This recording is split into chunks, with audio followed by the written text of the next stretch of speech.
All right, all right, all right. That one sound crazy. All right, all right, all right. No. Anyway, man, how's everybody doing today? Today is Monday's show live. Happy Monday. Hope you guys having a great day, or you getting ready to clock out and had a great day. But if you alive, you able to all your health and strength, hop into that nice car. No matter how it look, if it gets you from point A to B, is a nice car going to your home with your family, your husband, your wife, your children. You blessed, and you need to take a moment, 30 seconds, a minute, to give God thanks every day, or more than that, but at least. Got a lot to cover today. Of course, we're gonna finish the hiring of black coaches. This is the last part of that trilogy. I just want to make a few announcements. Of course, we will have the live show Wednesday. We have it Monday, Wednesday, and Fridays. In case you're a first time viewer, on Tuesdays and Thursdays, we do the master class that I titled Black People, This Is Why. I titled it that for obvious reasons when you begin to watch it. And also I give a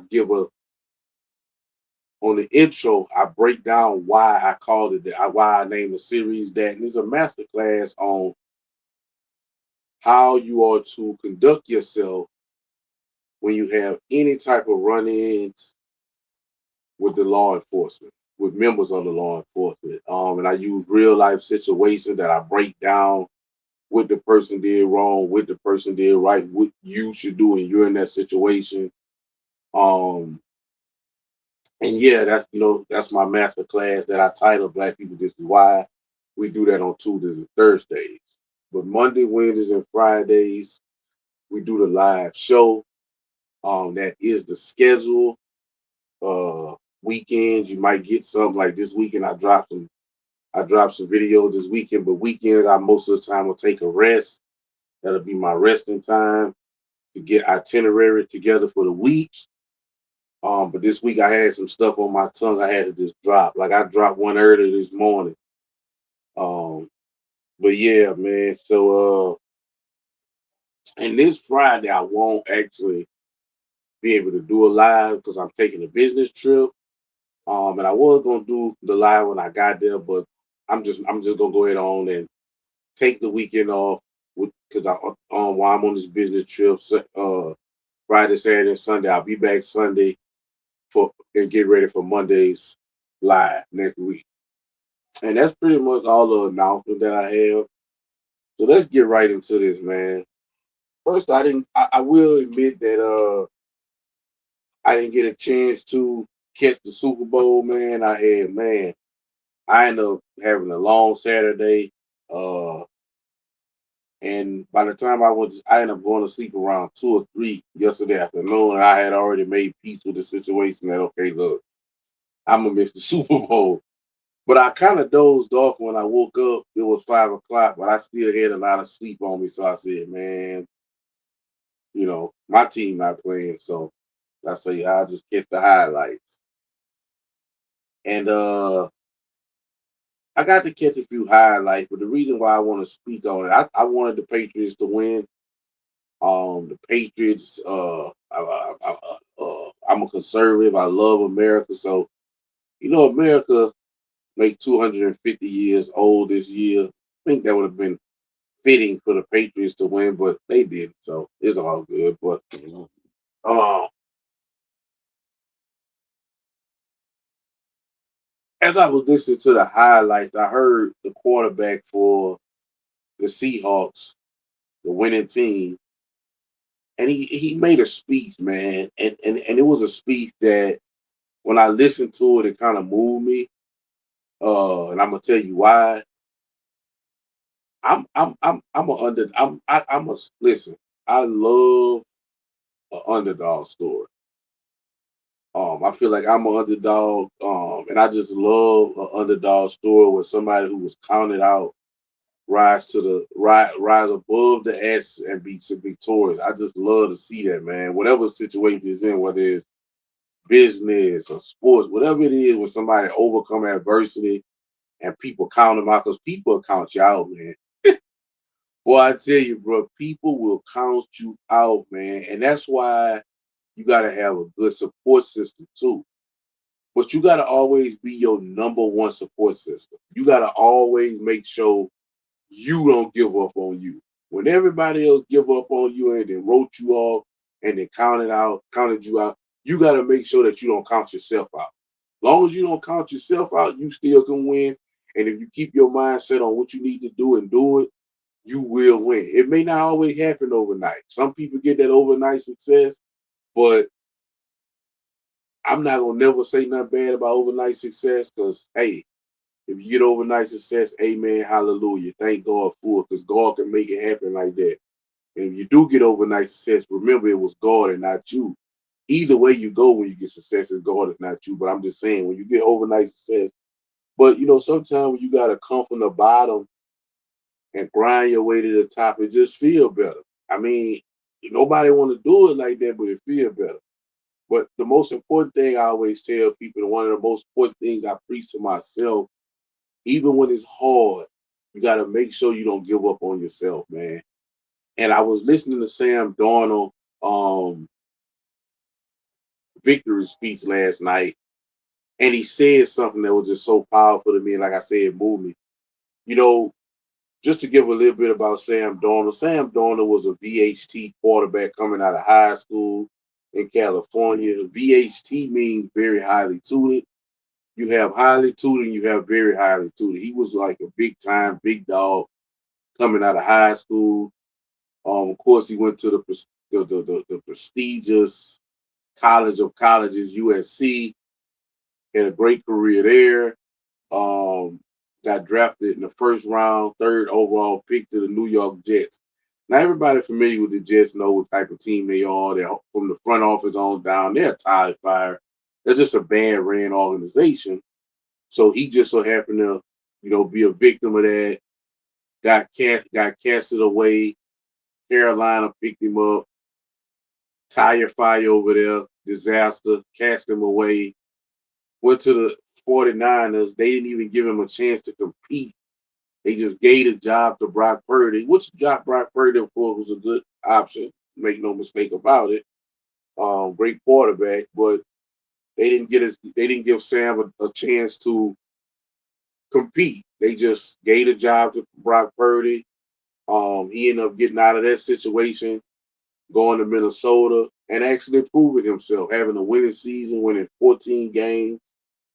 Um, and after that amazing season that he had, they end up just not re-signing him. This is a young guy. He had proved and showed himself that, listen, man, this is what I'm about. And I think that they had kind of like the league, the front office of the leagues, and kind of pretty much wrote Sam Darnold off as a backup. He's just gonna be a career backup. Come in when and Seattle gave him a shot. Seattle gave him a shot. Somebody over there, I don't know if it was the head coach or I don't know if it was somebody within the organization that know him from USC, or the GM. I really don't know what made them go get him, but they went try. They rolled the dice with him, and look what happened to him now, man. These people. I remember when this because I'm rolling with the Steelers. Why I'm a Packer, but I've been rolling with Aaron Rodgers wherever he go until he retired. Then I return back to the Packers, which I've been a fan since '95. But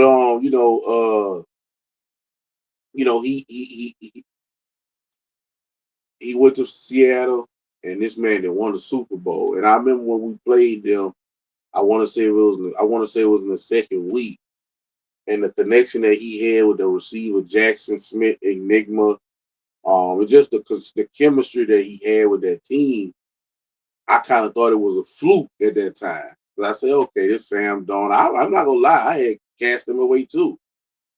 And week were passed by. He was winning these big games, and he wasn't even supposed to be a number one seed, but he through the way the NFL is and the way his division was set up, he ended up being the number one seed. And the dude just played great another year after he was just cast away by Minnesota for playing great over there. They really should have signed him and gave him a deal, but they did. They didn't believe in him.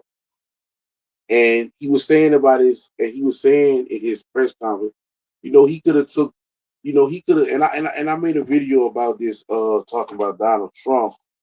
You know who people really are when they at the top. That's when you really know someone's character when they at the top. When people at the bottom or when people just, barely getting by, it's different. But when people get at the top, they let you know how they really feel. And one thing about life, bro, and I was telling people, I say, when Donald Trump, after all this man had went through, he ended up winning. And he was sitting on side of Barack Obama at the funeral. I forgot was one of those presidents, I think Jimmy Carter, and he just was laughing and talking.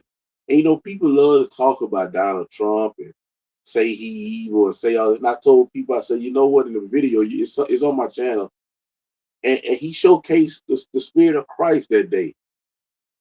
Because you mean to tell me this is a person who said all kind of ugly, nasty, mean things about me, and now I get to see this person again in my winning season? How would have reacted? Would you would have been standoffish? Would you have rubbed it in their face, or would you have did like Donald Trump did, which we know was what Christ would have did, sat there and laughed and talked to him like that was your best friend?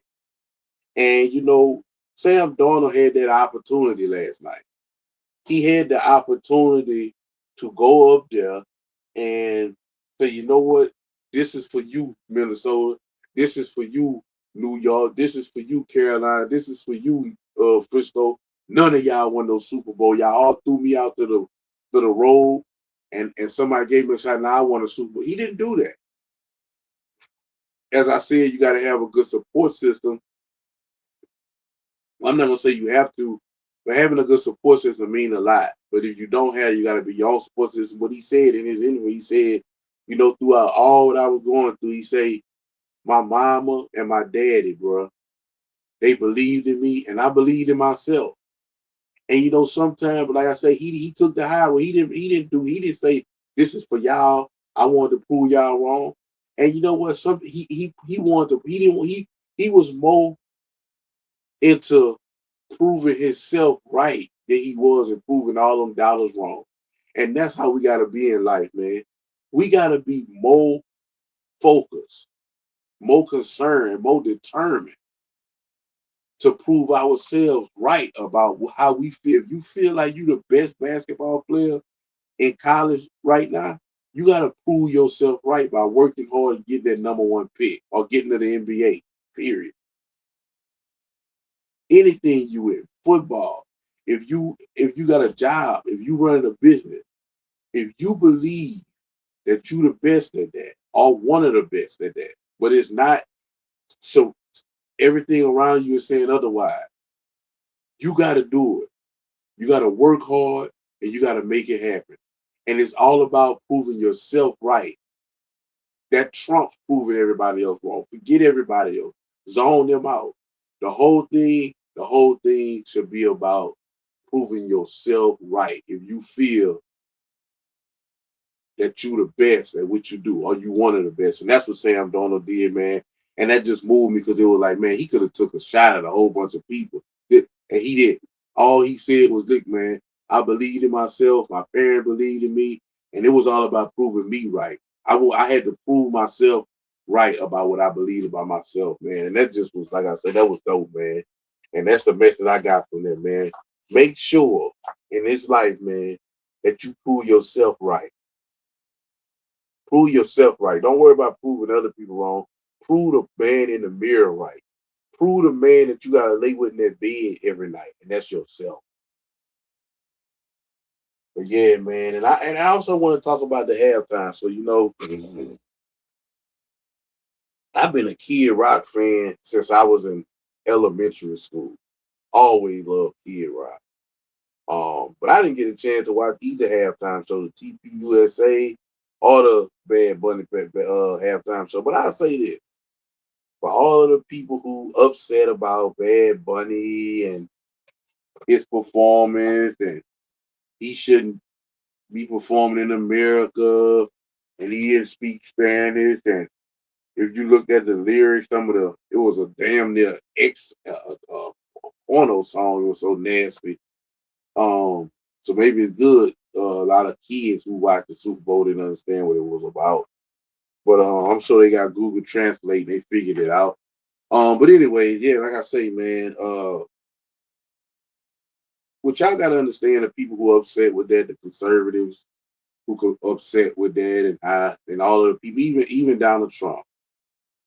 And Donald Trump, of all people, should understand this because he's one of the best, if not the best, businessman America has ever seen. But Roger Goodell teamed up with Jay-Z to do this halftime show situation. And Roger Goodell and Jay-Z has two modus operandi. And it's not worried about what people say. It's not, oh, they care about this group of people. Oh, they care about this group. It's not about any of that. These two people are two masterminds, right? They're two masterminds. And their mindset is on that NFL shield, creating revenue and expanding the NFL shield brand worldwide. That's what that's all about. That's what the NFL, like, during the Summer of Love 2020, and they start putting BLM and all of these little racial things on their helmet in the NFL. They didn't care about BLM or George Floyd. They cared about, this is what's trendy right now. Let's capitalize off it because it brings revenue up for the NFL. That's what this is all about. Oh, well, it should have been this person. It should have been that person. And I've seen heard some people say it should have been Chris Brown. Listen, man, I love Chris Brown. Chris Brown, one of the best of our era. Of course, he deserves a halftime show, but it's not happening. Chris Brown will never have a Super Bowl halftime show. Why? Because of the situation that happened with him and Rihanna. And in America, if they was to give him a halftime show, you already know, especially the time we live in now, you're gonna have all of the domestic violence victims, and they gonna whine and cry and protest. This is gonna be too much nonsense, and they just not gonna do that because again, it's not that they care about Rihanna and not they care about none of that, but it's about the NFL shield. It's about the NFL brand that's gonna be affected by that. So they're not going to do it, even though they gave Rihanna a halftime show when she was the main culprit of that whole domestic violence situation. It doesn't matter. He's a man. He's a straight black. He's a straight man, and you're the suspect, right? Don't matter if she hit you in the phone with a face. Don't matter if she hit you in the face with a phone. You put your hand on her, and you done. So it's a lot of things he hurt. He hurt himself. His pockets ain't hurt. His music gonna sell. Women love his music probably more than men. But for this on that stage there, it's just not happening. And so right now you have the situation. Of course, we know in America the cool thing, the trending thing always is to go against whatever Trump support. So we got the ICE going on right now.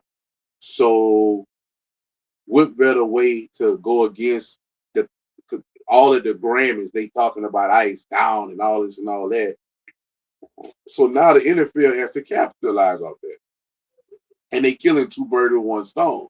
Not only is they expanding the NFL shield to Spanish countries, but also they showing the world, hey, look, we don't care what their president say. We stand with y'all ICE. When again, they can kill us about all of the people, the illegal immigrants. They can kill us about all that. They about what's trendy.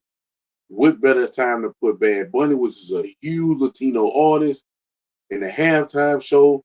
And I'm thinking I didn't really get to see it, but I seen flashes of it, and I'm thinking it was something about him in the forest or woods or some type of, I don't know if it was, I don't know what it had. I don't really know the theme because I didn't watch it, but that's what I wanted to say. So you can't be upset about that. You can be upset about it, but understand that Roger Goodell don't care about ICE. Roger Goodell and Jay-Z don't care about ICE or anybody who getting dealt with behind ICE. They don't care about BLM. They don't care about George Floyd. They don't care about it. They care about, why you think they do the breast cancer awareness thing I believe I told. They do this because they are trying to constantly bringing revenue and expand the NFL brand. That's what it's all about. That's like with the gambling thing. And people saying, "Oh well, we need to get rid of gambling because people is playing game with the parlays and the players is in cahoots." That's not happening because that money brings too much revenue to the NFL. And again, the NFL, that's what it's all about. The NFL is all about revenue and expansion. That's what it's all about. And once you understand it, you'll understand, okay, that's why they use Bad Baby, because right now is the time. The ICE thing and all of that, illegal alien Spanish, all of a sudden, like we against, which is America, love our immigrants. We love our Latino immigrants and we love all our immigrants. We just want them to come in the right way so they can be documented, so we can count them in our census, so they can vote. We don't want them coming here illegally. That's just it just is what it is. Every country has these laws. And so that's pretty much all I gotta say on that, man. But you know, they wasn't don't take it personal with Roger Goodell and Jay-Z. Trust me. This is not about them. This is not about you. This is not about Bad Bunny. This is not about illegal alien. It's about the bottom line. Green, baby, green. Revenue and expansion.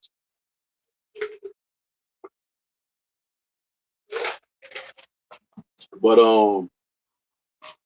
we're gonna finish off today with the I'm gonna bring a conclusion of my black coaches, the hiring of black coaches, the hip ride, the hoop ride, all of that about how black coaches deserve this and black coaches deserve that.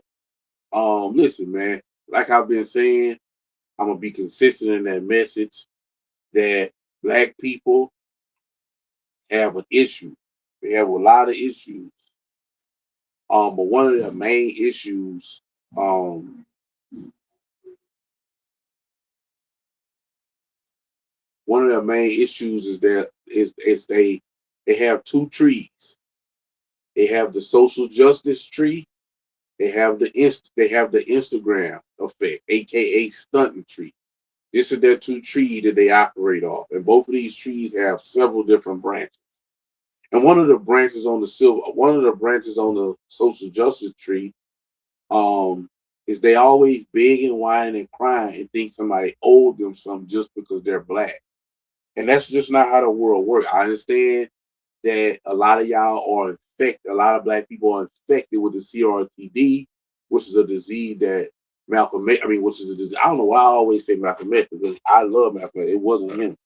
It was if the CRTD is a disease that Martin Luther King Jr. created, and he infected black people with it, and they passed the disease down generation after generation, and it's still being passed down.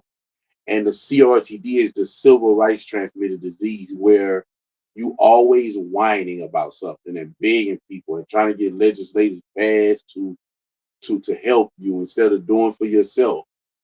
And I mean, I understand in that time that we had certain situations that we needed to get rectified for black people, like voting and certain things like that there. But at this present time that we're living in, we have too much capital, we have too much influence, we have everything that we need to do for ourselves, whatever that is. We can't create a league right now. If y'all don't like the way Roger Goodell, y'all don't like the way Jared, y'all don't like the way all of these people who are owners in each league playing it, why don't you create your own? Y'all have the financial capital. Right now, black people in the NFL, in the NBA, in every major sport, they can come together, they can all come together and say, look, they eat all sports and they can come together and say, look, football is like one of the main things. They only have 16 games. It has a Super Bowl that's like the biggest thing of the year. So we're gonna come from all our respective sports and pitch in to start a BFL, Black Football League. Black baseball player, the black hockey player, the black basketball player, the black rapper, the black lawyer, all that. But you know why they can't do that? Because they mindset is on somebody that's supposed to get them something. So instead of creating our own and employing our own, we're gonna go to the white man business that he built and try to bully him. And it works so much until they not stop. This is why I always say I wish all white people. That's why I have a deep repugnance for white liberals. I want all white people to come together and say, you know what, that's it. We not doing this no more. We not doing this no more. I understand slavery, I understand Jim Crow, but that's years ago. We not letting y'all bully us with that no more. Now, if y'all want to take it to the streets, which y'all will automatically lose because we 60% of the population, y'all 13%, and we gonna have more people that's gonna ride with us than ride with y'all, because y'all might have some other groups ride with y'all, but we still gonna be victorious. Or if y'all don't want to spend y'all money with us no more, whatever y'all want to do. But look, y'all gotta go head on with that. Now, we ain't got nothing against y'all. We ain't trying to go back to segregation. We ain't trying to stop y'all from being free. But for this, y'all bullying us, making us give y'all job, making us give y'all this, making us give y'all that. We not doing that no more. And so what black people will have to do then is, okay, well, now I'm gonna have to depend on my own mindset. I'm gonna have to depend on my own hustle. I'm gonna have to. They will be able to focus more on themselves, and then what they would also do is say, "Wow, they would discover something in themselves." See, sometimes isolation, however it may be, you can discover some things in yourself that you didn't know was there. So now they're gonna be like, "Whoa, we really can be great on our own. We don't need the white man to give us hand out, and it would be better for us as a whole." But white people, we know it's not gonna never happen because the conservative ones are afraid of losing their livelihood for being called racist just by saying no. The white liberals, they pawned it to the black. So I don't think it's gonna happen. Sometimes I just feel like Black America is just. But I wanted to make this series because I wanted to speak about the black coaches, because it's like, listen, one of those trees that I was speaking about earlier is why the black people can't do that. It's not that they don't have the mind. It's not that they don't have the capital. It's not that they don't have the influence, because they will do good. They'll get an NFL run for their money. Now, eventually, the money, but because a lot of people, but it's the thing, they can't do that because the Instagram effect and the trees on this, the branches on this tree stops them from doing that. First of all, you got on this tree, the social justice tree, where they always feel like, man, if we try something, they gonna stop us because they was lied to about places like Black Wall Street, because they'll always bring that up, and they don't know nothing about their situation. They don't know that it was a black and a white businessman who was supposed to do a business deal. It ended up turning bad. They had a little fight, and his crew jumped in. His crew jumped in, and it turned out to like a little in city war. And of course, it was more white people in Tulsa, Oklahoma than black, so they end up winning. And of course, when in war, you conquer, and you conquer by destroying people's livelihood and they cities or whatever. And that's what happened. But what they don't tell you is 4 years down the line in 1925, the back Wall Street was built back bigger and better with this, and this was new regulations, this was new fire hazards and everything. They had rebuilt it better. It didn't even take them that long. And but the lie that they tell y'all that, oh, in Tulsa, Oklahoma, there's some black people just doing so good, and the white people just bad hating. Strangers went over there, guns blazing. That's a lie. That's not what happened. And so that social justice tree is that I can never do and be great because the white man gonna stop me. The white man don't have power to stop you. The only person can stop you is yourself and God. Right? And a matter of fact, as a black man, that's your only ally. I mean, as a black person, really at this point, your only ally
I'm sorry about that.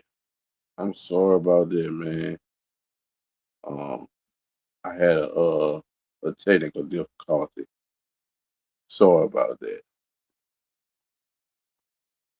Yeah, my apologies. So let's get back into what I was saying, man. I forgot where I was, but it's all good. So yeah,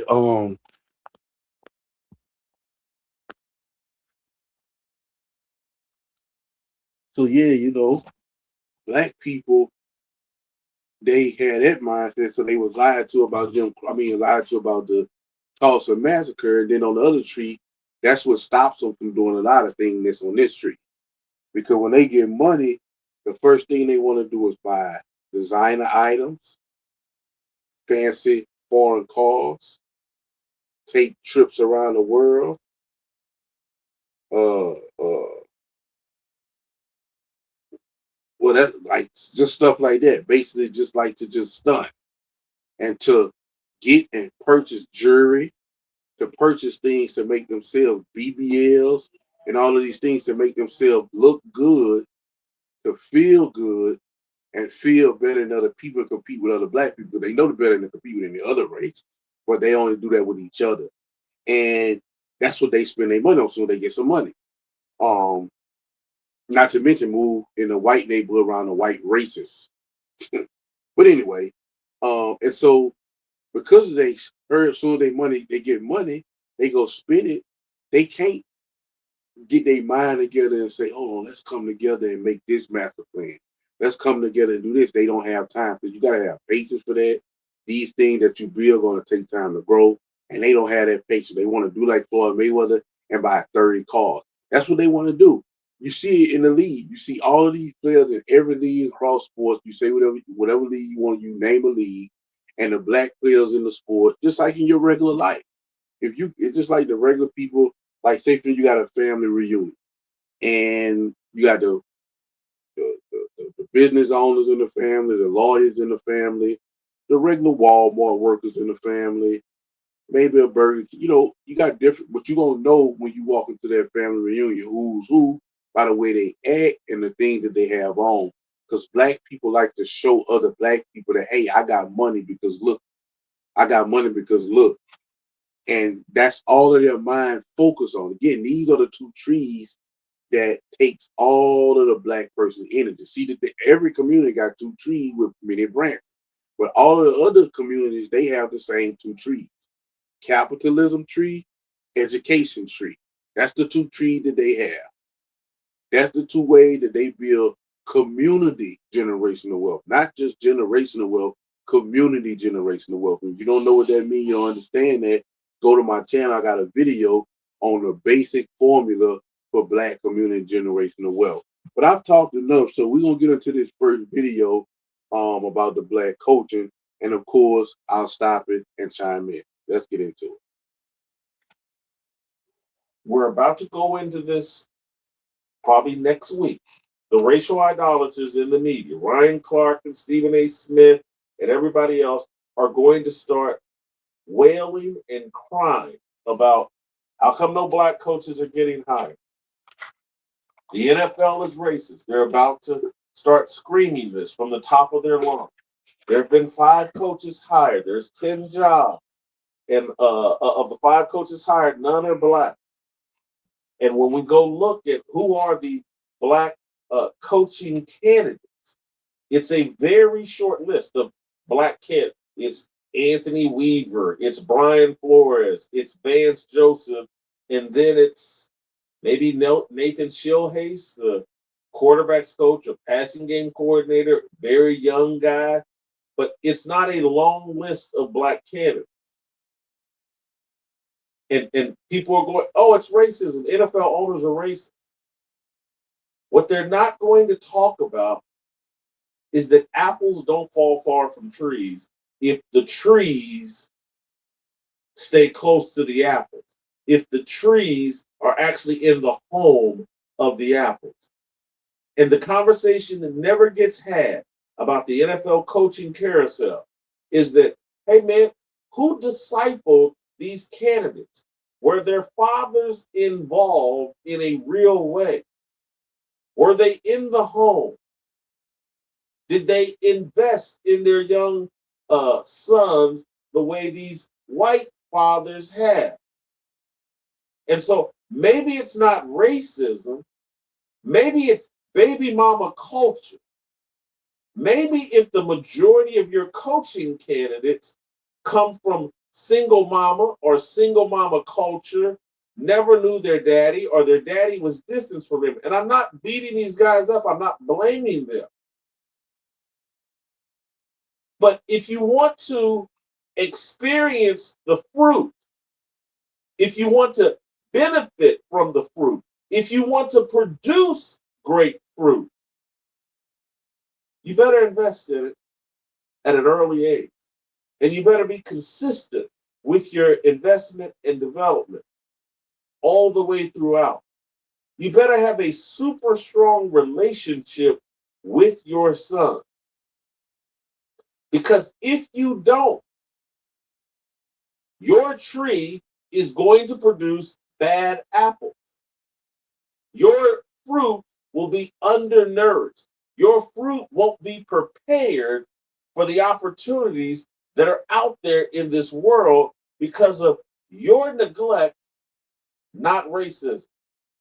And so the statistics, and people, no one ever wants to talk about, they want to sit on TV, they want to sit on their podcast, they want to tweet out how racist NFL owners are and how the entire system can be defined and explained by white racism. And it can never be defined or explained by black dysfunction. Only white racism is the explanation. The statistics about black kids growing up in single mama homes, black kids growing up in fatherless homes, they're astronomical and they're obvious and everybody knows it. But everyone wants to pretend like, or too many people want to pretend like, there are no negative consequences beyond those statistics. We want to pretend like a culture that is dominated by women, delusional women, single women trying to be woman king.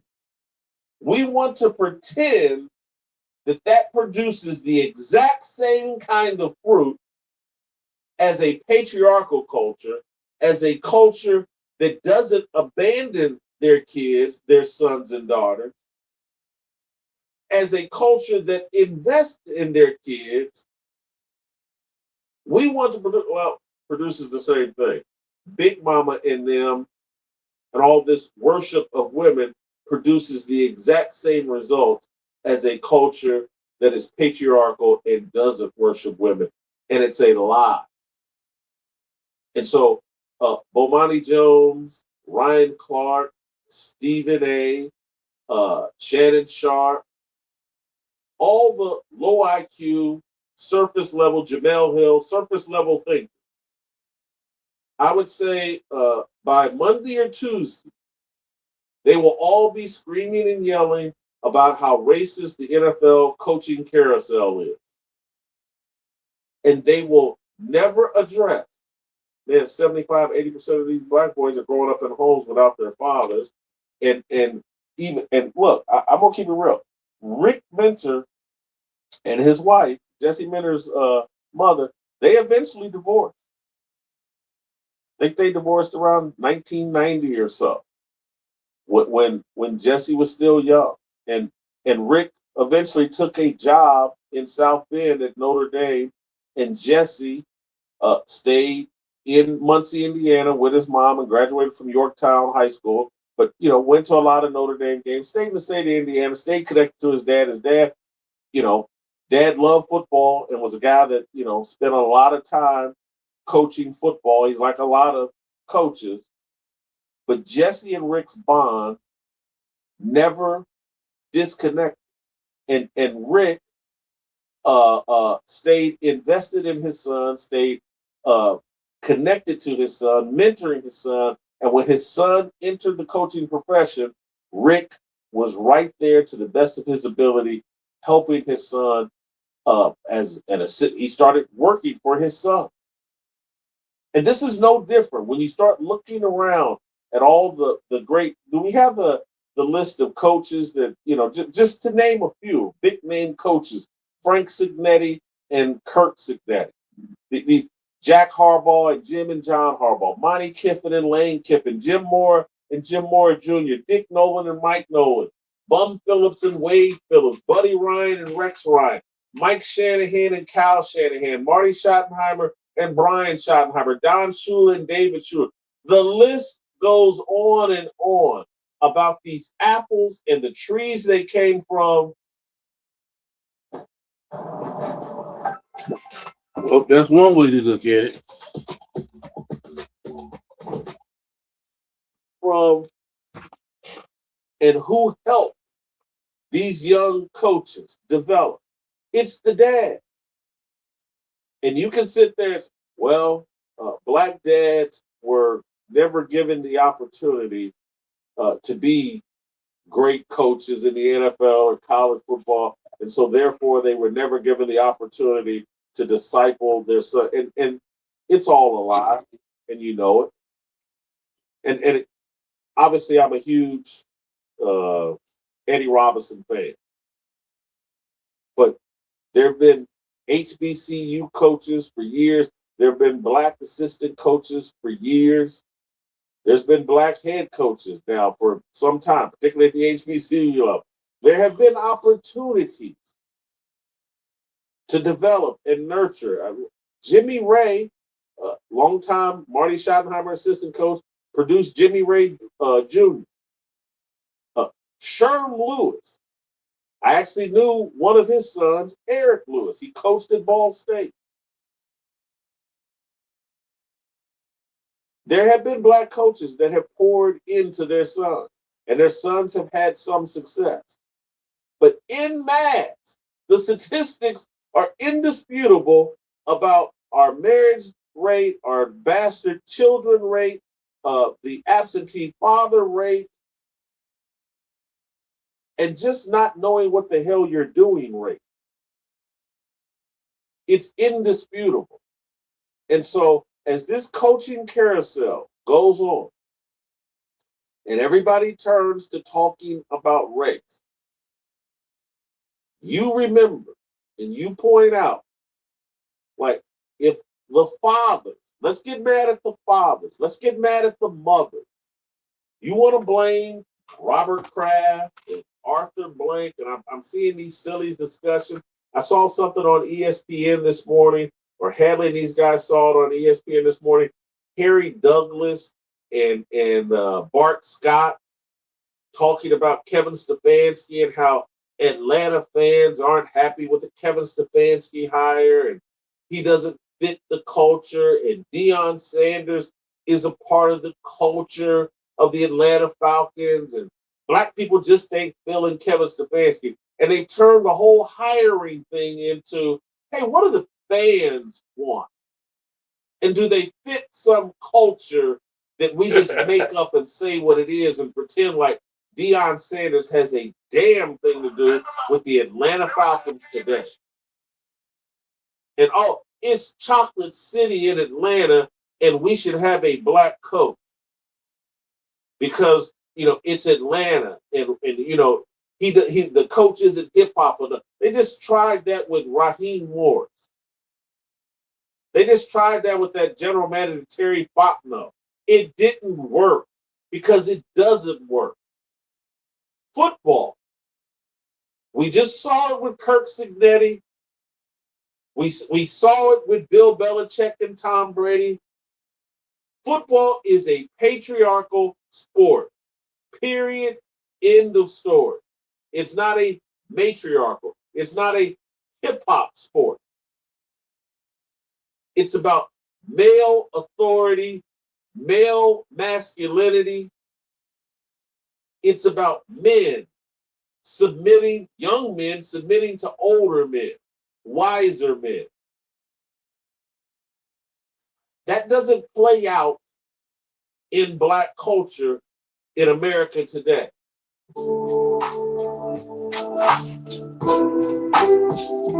But damn, Jason, I couldn't say nothing.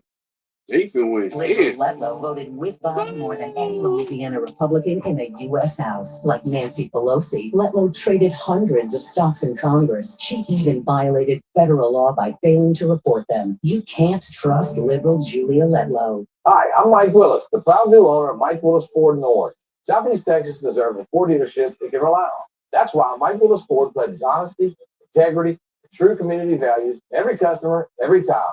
Welcome to a new standard, the way it should be.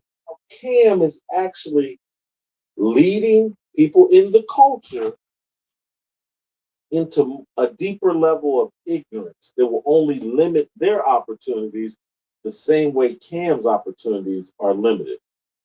Cam, you need to think this thing through, repent, and change your ways. But let's hear from Cam, his response to me. No. One thing about me, Mr. Woodbine, my voice to the culture is way more heavier than I even expected it to be. I owe a service to speak up for the muzzled, for the muted, the forgotten, or the overlooked, to make sure my dialect, my tone, my vernacular is not only factual, but it's also relatable to my kind. My kind is not just a color. My kind is for the people who understand and can repent out. So be careful, Mr. Whitlock, because you fell victim to what I really wanted you and others to understand. I may look some dumb, but I ain't plumb dumb. So I'm comfortable in my skin. Are you comfortable in yours? I'll start with your last question. Am I comfortable in my skin? And he's saying that he's comfortable in his.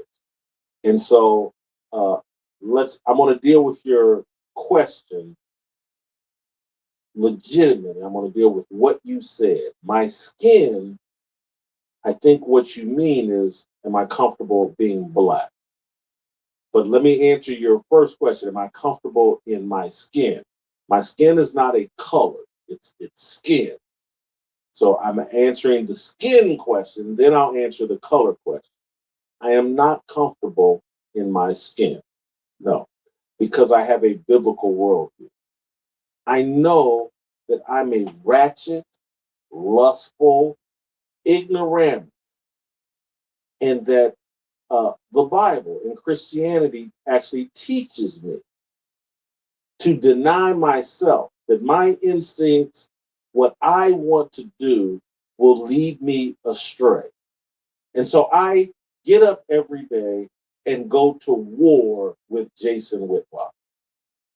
I get up, and the first thing I think is sausage and egg and cheese McMuffin. And then I go to war with that thought. And I say, nope, protein powder. Or nope, fast until 2 o'clock or 1 o'clock. I go to war with myself because I have figured out that the things that I want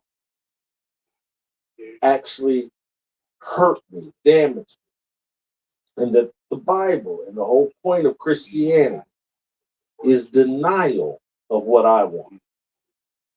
As it relates to, am I comfortable being black, which is the question you were really asking.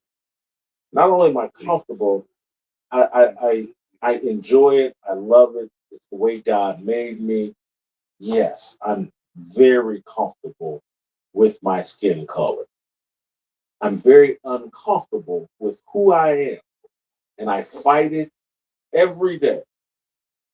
And I confess it and tell you my sincere thoughts of like the things that I want that sounds to be, best I can tell, no different than you. You impregnated a stripper or two. Sounds like you like strippers. So did I. I had to fight myself and retrain, reprogram my brain so that I would deny myself my lustful thoughts. So none of us should be, if we're doing life right, we should not be comfortable with our desires. We should be submitting to his desires. Cam, I think you know this because your dad a minister, and I think you're in rebellion to this. Perhaps because your dad's a minister. But that is the difference between me and you. And I don't say this condescendingly. I really don't.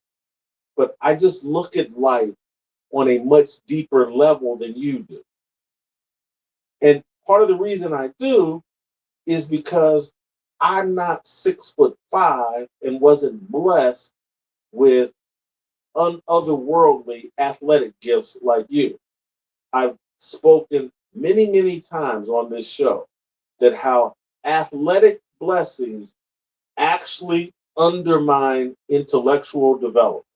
And I had a level of athletic gifts given to me. You know, I'm good enough to earn a Division I football scholarship, good enough to play and letter and start at Ball State University. And if I had really maxed out the athletic gifts that I was born with, I was good enough to be a Big Ten major Division I player. But I did not max it out. And so I had the physical gifts. And to some degree, I'm glad I never got above a shade over 6 feet. I'm somewhat glad. You know, I grew up with, and I love it, I grew up with Jeff Jordan. He's a guy that was blessed with the same kind of talent as you. And I saw firsthand how all of those athletic gifts and how much time you have to invest in developing those athletic gifts so you can receive those riches actually took you away from the kind of intellectual development that others lean into. And so can't that's I have some sympathy and realize that, man, if I was born with Cam's athletic gifts, I might think all the same superficial things as Cam Newton. Because when you're, again, I've had success in the media career and have been blessed financially and been able to do things for family and friends. And it can fool you and make you believe that you're a god and that you're wise beyond how actually stupid you are. And so I couldn't imagine being your age with your athletic gifts, and particularly when you started receiving money, even as a high school player, college player, how that stunts your intellectual development and how it puts you in a position that panders to your ego and makes you think you're your own God. I've fallen into that kind of thinking. And I know the kind of mistakes it causes you to make. And that's why I bend over backwards now, trying to talk to you, trying to talk to others about, hey, don't make these mistakes. Don't let, I've made those mistakes. Here's the way you should go. If you seek eternal life, if you want some actual peace, satisfaction, joy, if you want to be in position to actually develop, nurture, disciple the kids you've brought into this world, Cam. There are decision steps that you should be making to put yourself in the best position to develop those kids. You haven't done that to the degree that you could. And so some of that I question. But I want to let me find a couple other things you said here. You said you've always spoken for diversity, equity, and inclusion. Cam, you're in your mid-30s. This whole diversity, equity, and inclusion thing just popped up in the last 6, 8 years where this has become a thing. This I've always spoke. Really, Cam, are you sure? When you were 18, 19, 20, 23, 24, 25, when you were laughing at the female reporter that asked you a question when you were a Carolina Panthers quarterback, and you were laughing and saying, like, hear you talk about football like that way, ball. Was that you speaking for diversity, equity, and inclusion? Or was that you being a typical male jock that thought the idea of a female sports writer asking you some kind of intricate question about football was laughing? So you haven't always spoken for DEI. You speak for it now because it's popular and it's what social media and Twitter tell you to speak about. It keeps you popular. It keeps you viable in corporate media if you pretend that you're an advocate for women or for the LGBTQ or for Black or for what you call the culture. Cam, I would ask you, define for me what the culture is. Because everybody talks about the culture, but I never hear anybody really define it. We can speculate about what the culture is, and it's certainly connected to hip hop, and it certainly seems to be connected to drug use, profanity. It certainly seems to be connected to what I call disrespect culture. I can't be disrespected. But you tell me what the culture is, and tell me what are the positive benefits from the culture, and how the culture creates something positive and nurturing and sustainable. Because what I'm a part of, or what I'm trying to be a part of, is Christian culture. And I can define it. The people that have surrendered and are trying to honor and respect and follow Jesus Christ as their Lord and Savior. And there are principles and behaviors that go along with that. Bible study, prayer, executing the Great Commission, trying to make it so that everyone in the world knows the story of Jesus Christ, knows that their salvation, eternal salvation, is connected to accepting Jesus Christ as their Lord and Savior and following him. There's a book called the Bible that had this collection of 66 books that spells out and tells the story of Christianity. Is there a book that defines and spells out the culture that you speak for? I'm trying evaluate me, right or wrong, on whether or not the things that I try to pass out or pass on are consistent with a biblical Christian worldview. Because that's who I'm trying to speak to and for. Some days I do a good job, some days I do a bad job, but that is the goal. Evaluate me on that. This culture that you have aligned yourself with and others have aligned themselves with. Could someone please define it for me? It seems real willy-nilly. It seems gay, to be honest with you. It's a bunch of gay rappers and whatever they think you should be doing. Smoking weed, uh, what you call speaking truth to power, and then speaking truth to power is somehow the next thing you said is why I call out Kevin Stefanski. As Cam, is your view of the world that unsophisticated that you think Kevin Stefanski is this great power that it's dangerous to speak truth to Kevin Stefanski? There's no danger there. There's clicks. There's social media applause, but there's no risk being taken. Yeah, man, I wanted to get that layout, man, without no commentary, without no interruption. But we about to get off into the real stuff. Yeah, I'm just all in. Anyway, this has been going on for 100 years. This whole victimhood mentality that we have here in America among Black men. This mentality that our brand, our identity. Not 100 years, about 60 years. And it was started by Martin Luther King Jr. And it's called CRTD, Civil Rights Transmitted Disease. But continue. It's through victimhood.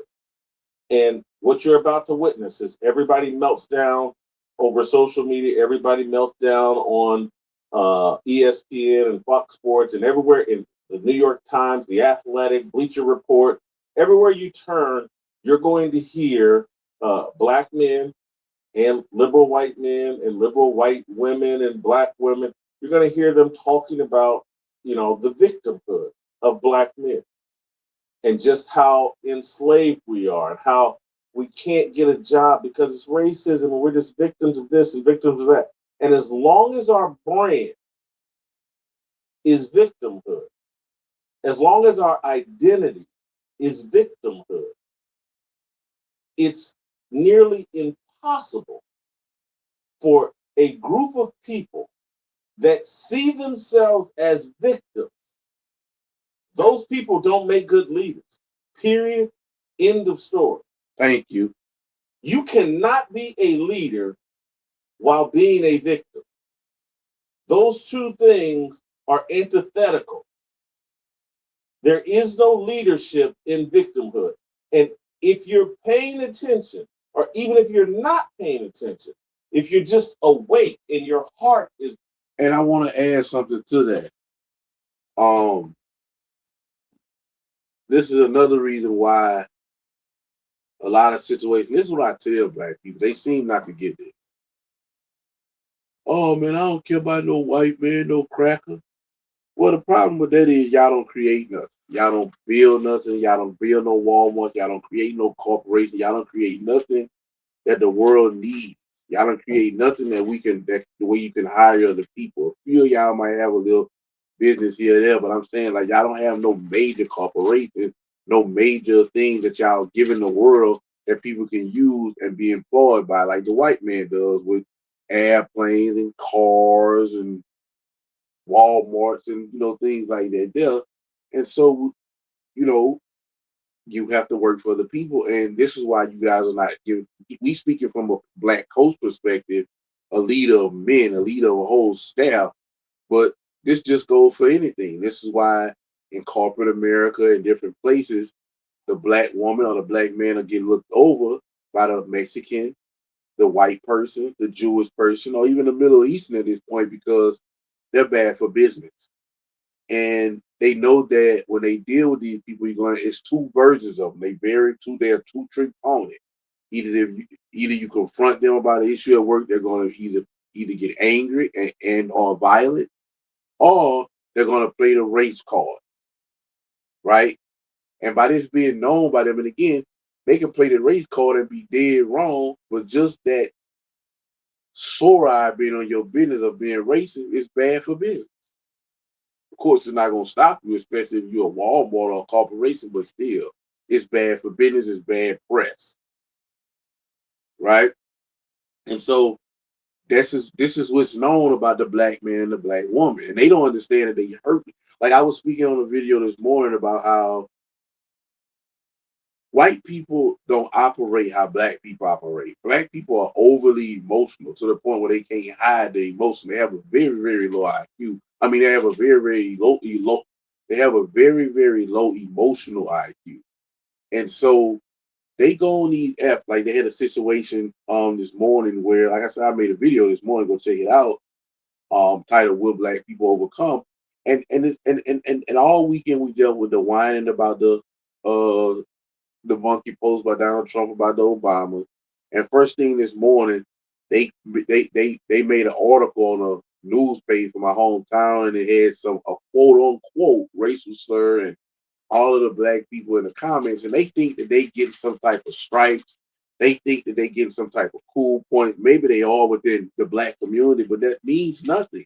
That culture thing that he's speaking about, it has no value. It means nothing.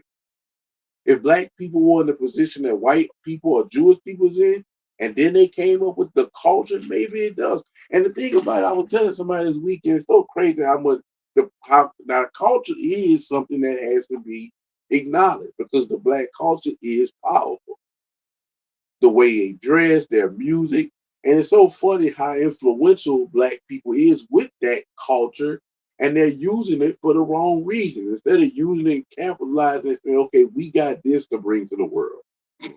They want to play victim. Everything about them is with victim. But going back to what I was saying, and so you got people who look at these comment sections and say, this is a pattern with them. They're always whining. They're always playing a race card. They're always whining. They're always playing a race card. If somebody call them out on them playing a race card, it then becomes very disrespectful, verbal assaults, insults, and it can turn and possibly if you call them out in public, it can possibly turn violent.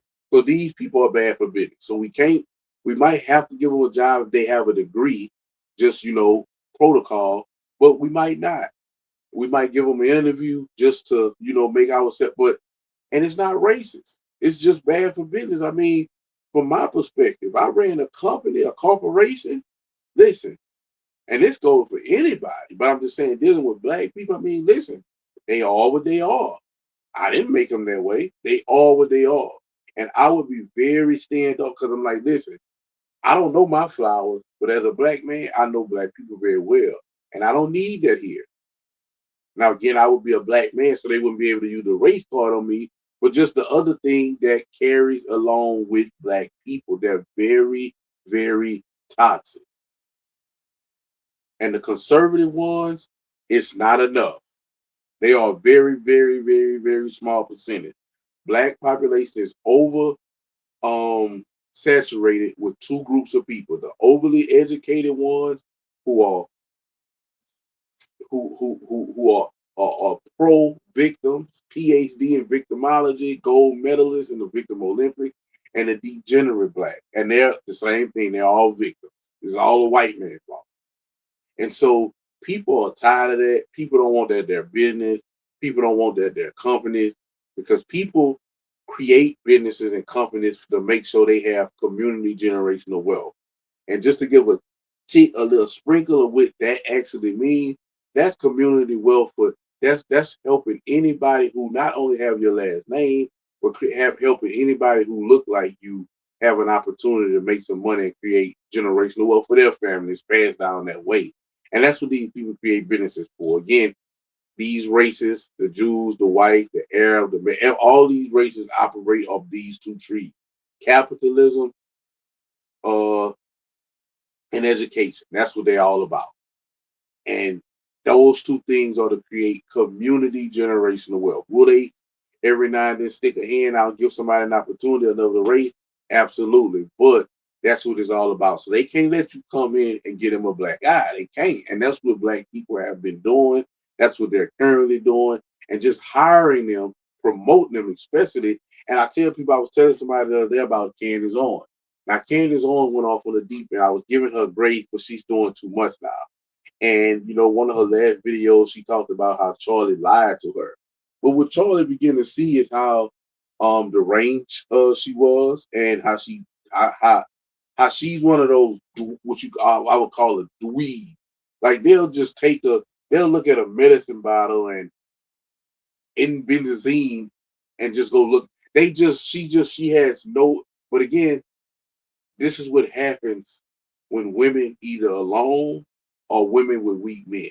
And when you're dealing with a conservative woman, they need men for sure. Out of all women, conservative women need men, and they need strong men, because conservative women are very, very smart. They're very, very intelligent. They're very, very critical thinkers, and that has to have an off switch. That has to have a masculinity to be able to be like, babe, let's come on to bed tonight. And that's enough. And I'm not saying that literal form, but I'm just saying, like, you got to be able as a man to be able to, you can say father, daddy, daddy, whatever you want to call it, to be able to moderate that woman, because she will go out of control. They don't know how. They don't have an off switch. And Candace with this white dude, and he was a fan. And he's not. And like I say, even if he was to put his foot down at this point, Candace might leave, and she got all his children. He's worth over 100 million, and just to be a complete mess.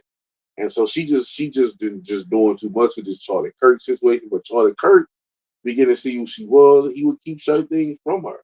Maybe his wife told him to do that. Listen, you're not his wife. He don't have to tell you the truth about everything. He don't owe you no explanation. The only person he owed an explanation to once he got married to Erica is Erica, not you. And she's just going off on the deep end, and she don't know when to stop.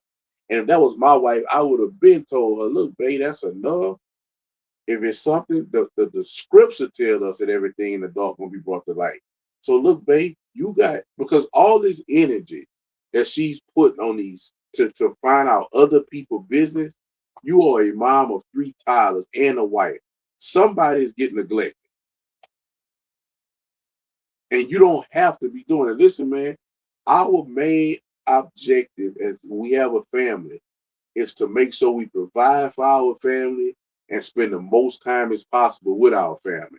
And sometime in the beginning of that, We got to work a little bit harder to create more resources and have more money to live in financial freedom the way we don't have to work.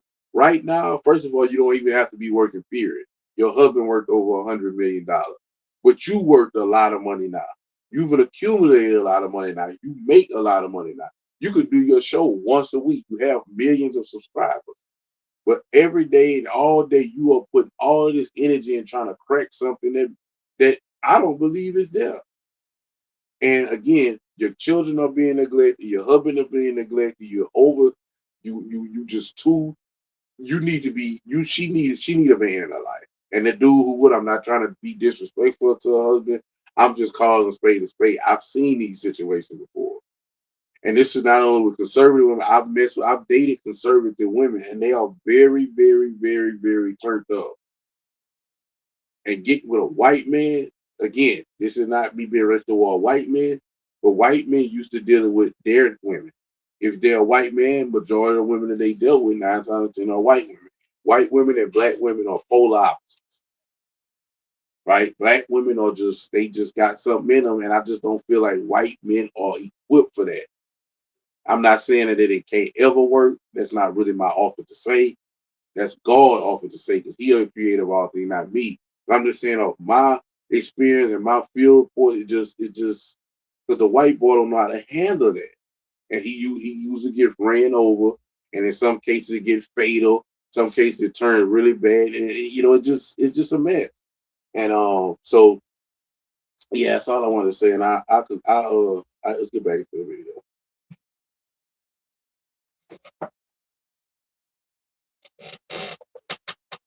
Pounding, you're breathing air. You know that American Black people have bought into the victim mentality, and it is their central identity. You could, as a test, you could walk up to the typical Black person in America, and particularly a Black Christian in America, and you could walk up to them and say, "Hey, man, I think Jesus Christ wasn't your Lord and Savior, isn't our Lord and Savior. I think he's a myth, and I think he's a fraud." And here's the reaction you would get from most Black Christians: "Man, get away from me with that mess." And then they'd walk away. But if you went up to them and said, "Hey, man, I don't think you're a victim.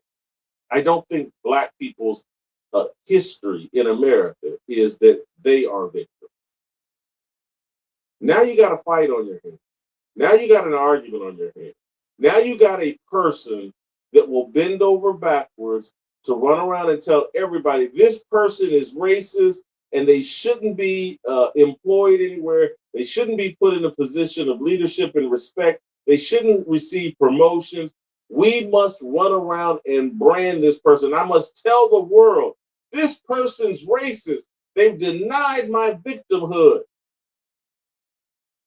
That's the reaction. Now you go up to them and say anything you want negative about Jesus Christ. Man, get on here away from that mess. And they'll keep it moving. Tell them they're not a victim. Tell them that Black people are not a victim. Tell them that the Bible says and makes clear that victimhood cannot exist in Christianity. And I was like, well, man, that doesn't apply to me. Of course I'm a victim. Don't you know what happened to Kunta Kinte and Kizzy and Roots? Don't you know what happened to my great ancestors? Don't you know all that they experienced? Don't you understand the residual impact of all that racism they faced during slavery, that it is still with us here today? Don't you know that my SAT score is 100 points lower than what it would be if it hadn't been for racism? Don't you know I would have gotten that promotion on the job if it hadn't been for racism? Because that is what this whole thing is about. The reason you will have Black media members and Black athletes and Black commentators everywhere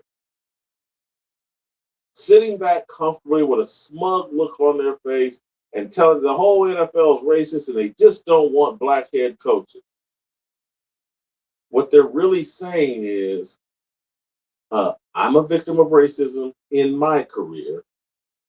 That's why I'm going to scream and yell that racism exists in the National Football League, and it prevents people from ascending to the top leadership position, head coach in football, because that's a way for me to say, you know why I didn't get the job I wanted at the New York Times or ESPN or at the Kansas City Star or wherever you work, the Dallas Morning News, whatever radio station, whatever TV network you work at.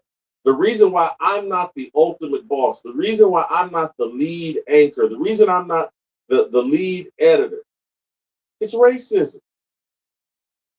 White people are inherently racist and they're holding black people back. That's just a fact. And I will fight and die and argue and cuss and scream and yell and throw tantrums about it. That is the actual great commission of the secular left, of the black Christian class.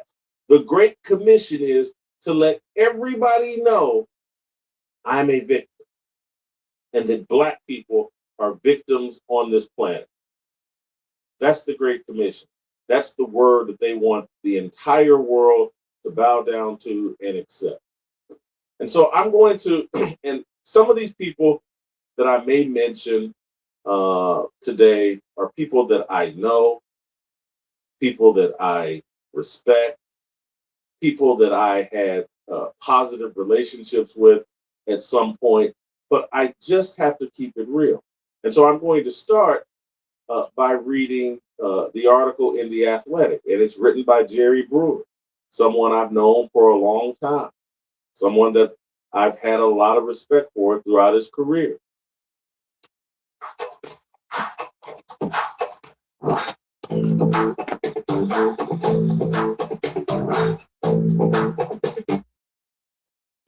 His career. But here's the article that Jerry Brewer wrote for The Athletic. It's commentary. Jerry used to work at the Washington Post. He used to work in the Pacific Northwest, maybe at the Seattle Times. I can't remember, but I've known Jerry for a long time. The headline of the article is the NFL hired 0 black head coaches. That tells you everything. That can't be the truth. There is no problem that has a very simple source or solution or answer to. Millions of dollars. The men that run and operate the league that has created more black male millionaires than any other industry. It ain't the rap industry. It's the NFL. And it's by a mile. It's by miles and miles. Their ability to create an industry that makes millionaires of black men. There's been nothing like it in the history of America that can compete with the NFL. The only argument you can make is, well, they're racist. And that's why they won't give us these head coaching jobs. You've covered the league for decades. And everybody black, everybody liberal that covers the NFL, they've all reached the exact same conclusion. And you're talking about a lack of innovation? A lack of thinking outside the box? It's them, not you? You got to be kidding me. Our entire brand, victim. You meet someone that thinks of themselves as a victim. That is not a leader. And I want to go back up. There was a couple of points he made early in this article that I just wanted to object to. Let me go back. That's how you end up with this damning statistic that will define this carousel 0 for 10. And the league that still recites diversity statements and upholds Rooney Rule interview requirements. No black head coaches were hired, 0. About 1/3 of the NFL was looking for new leaders. roughly 70% of the players are African American, but zero. Right. So this justification, and it's a weak one, but it keeps getting made over and over and over by these great innovators, these innovative minds in the media space. They all keep saying the same illogical thing. Well, 70% of the players are black, so therefore we should be a higher percentage of the head coaches. Well, most white people are afraid to tell us this, black people. Most white people know that if they were to say what I'm about to say, it would cost them their standing in American society, it would probably cost them their job. But here's what they actually say and what they won't tell black people. They'll say, well, hold on now. You want to play games with percentages and say, well, 70% of the players are black, so therefore 70% of the people off the field or some percentage of them off the field must be this. And white people sit around and go, hey, man, 80% of the people that got an SAT score over 1,000 are white or Asian, something other than black. That if we went and looked at high school graduation rates, GPA rates, college graduate rates, marriage rates, why would we think the people at the bottom of all those statistical categories, high school graduation, college graduation, SAT score, GPA, marriage rate, the people that score at the bottom of those, oh yeah, that group should produce the highest percentage or a significantly higher percentage of the people we install in leadership positions in a business as profitable and as serious as football. Boy, Jason cooking so much, I can't say nothing, bro. In 2026. God damn, Jay.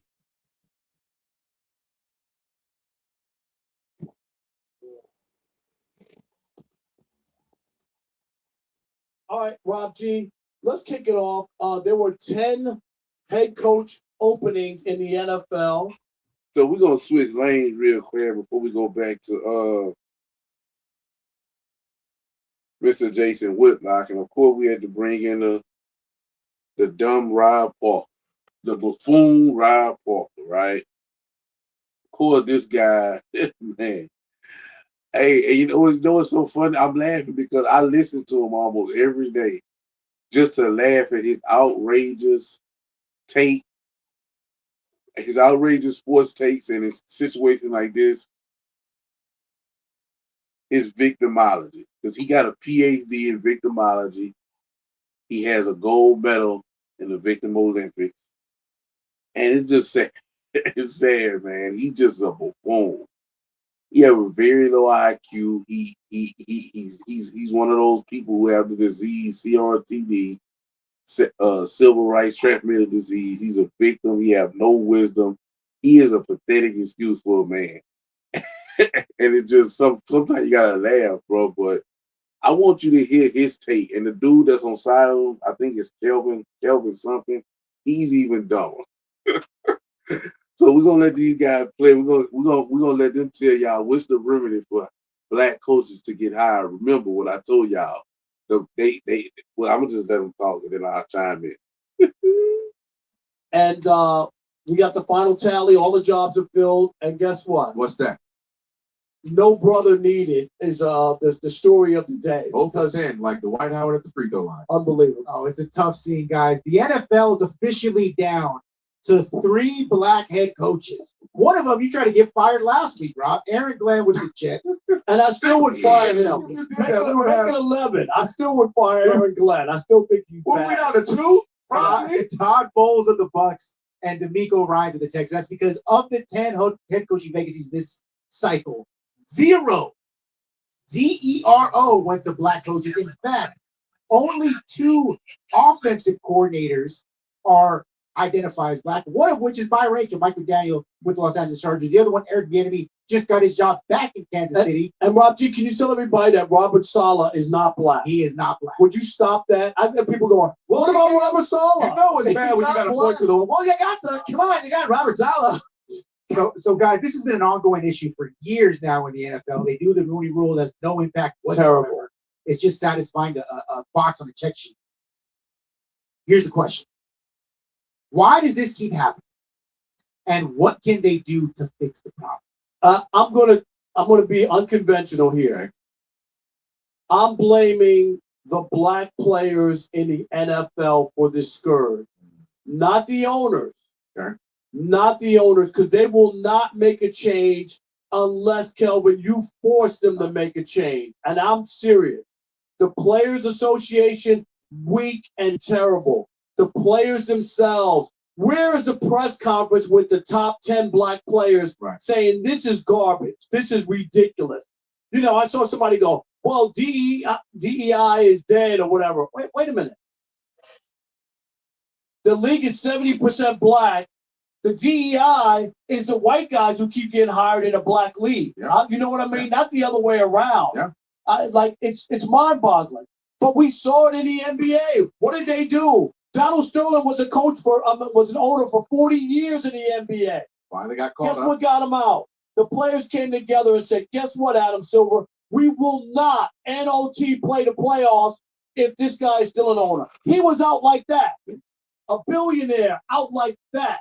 Because all the players have to do is stop the game. No.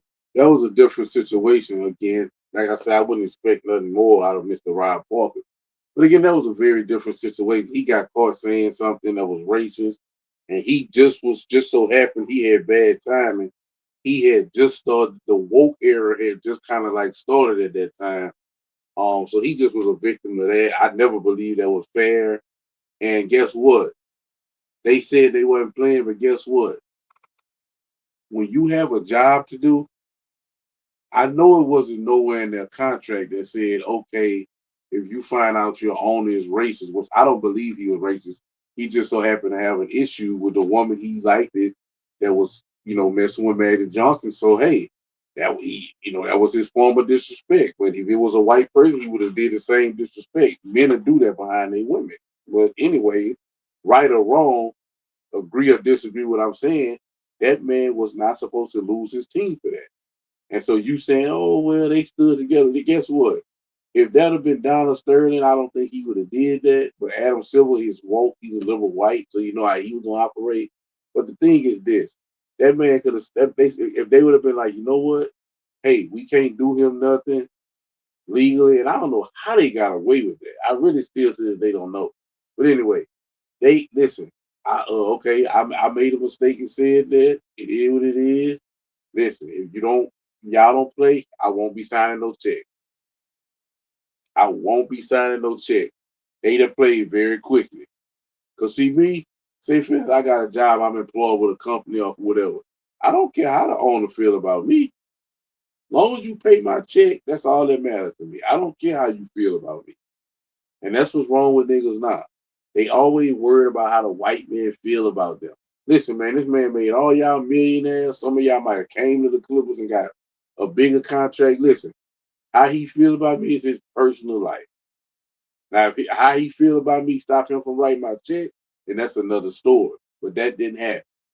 And that was wrong what they did, that man. They should have been. So I'm just saying, Rob Parker, that's a whole different situation. All of them players can come together all they want. Guess what's going to happen? They're going to be out of a job. They're going to get blacklisted, some of them, and that's going to be their own problem. You can't make somebody, how you going to make somebody do something? You saying that the league is majority black. Okay. That's because maybe the black people they hit in the genetic lottery more than the white man. But when it comes to thinking, the white man hit more than the genetic lottery than the black man.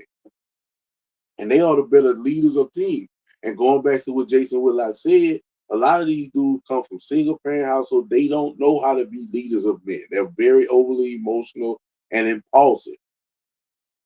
You don't want this type of person leading your team. Can they earn a skill position job? Absolutely. And we've had a lot of black coaches. But the thing is, you don't want anybody being a coach of your franchise. That's like the situation happened in New England a couple of years when they hired Gerard Mayo. I knew that wasn't gonna work. It's his press conference. I already knew they was the wrong guy. I'm the first black. That's all they care again. This all they mindset is on how things look, how things sound, being seen and heard. You should have went there and said, look, we gonna work. Forget it. I'm the black coach, the first and all that nonsense. Like you want an extra pause or something. You know what I'm saying? And what happened? A complete failure season and get him out of there. And we moving forward. And so, you know, you could do that all you want. That would be, but again, that's why you talking about it. These dudes playing. They not about to mess up their money for no foolishness. Like I said, they stood together for that situation with Donald Sterling, and they look at that slid. You are. Listen, you have a job now. You don't want to work here, and you want to void your contract, or you want to quit. Then you got that option too. But as far as you coming and still getting paid, telling me you're not gonna do your job because how I feel about you, okay, I got something for you. That's insubordination, right? And so, hey, nobody about to do that. You sound dumb, Rob. Oh, we about to sit out, miss games, and do whatever we got to do to get a black coach hired. Man, stop it, man. It sounds good though, but it's just not gonna happen. Stop these owners, stop the league, and say we will not participate in the league that we have no future in. The playing career is a small one. Most guys in the NFL get a cup of coffee and a sweet roll. You're lucky if the average career is 3 years, 2.5 years, 3 years. So you know how many people get 5 games or nothing in order for it to be 3? You know what I mean? Yep. And it tells you, and yet they continue to go along with it. All these big mouths on television, former athletes, they got something to say about everything except it. Where is the outcry? Where is the call for something to happen? All these former players, these guys all got big time money. They can't be hurt to be unified and fight for something that's worth it. And it's not about you. It's about all the guys who can't play at that level and make that money and want to have a career. Those are the guys you need to stand up for. Everybody's not going to be a star and be set for life. They need a job, an opportunity. They want a coach. It's also, Rob, it's also what it says about the mental capacity, right? And I brought this up again, little history lesson. It's hey, you can be a black quarterback in college, it's cool because you played a little bit in high school. Come on.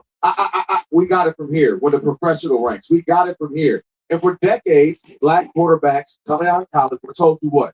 Go be a receiver. Go be a defensive back, Tony Dungy. Go be all these other things but a receiver, a quarterback. Because not only do we told Lamar to do that. They told Lamar to be a receiver. Lamar, and this was what, 2017-ish or so, 18-ish? It's not like that was 50 years ago.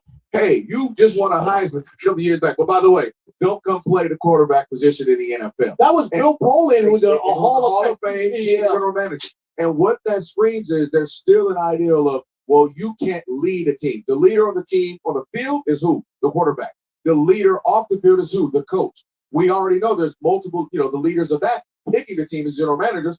And for Dago, sure, the leaders of those are the owners, and we aren't getting there as well. So to me, it just continues to scream, you can be the labor. Go do all the hard hits. Right. Go get the CTE. Go out there, make the tackles. And you and I talk about it all the time. How many guys, Rob G, come on our show telling stories of beating bad? You've seen them walk around here. You can go do that. But you're not going to own it. You're not going to be general manager, control. You're not going to be the face of it. You're not going to be the face by being a coach. And we just now really let you be a quarterback the last 10, 15 years. So to me, that's what it screams. But don't you believe the onus is on the players? And again, let's go back to the lie that he just told. And it's just funny because these dudes are sports writers.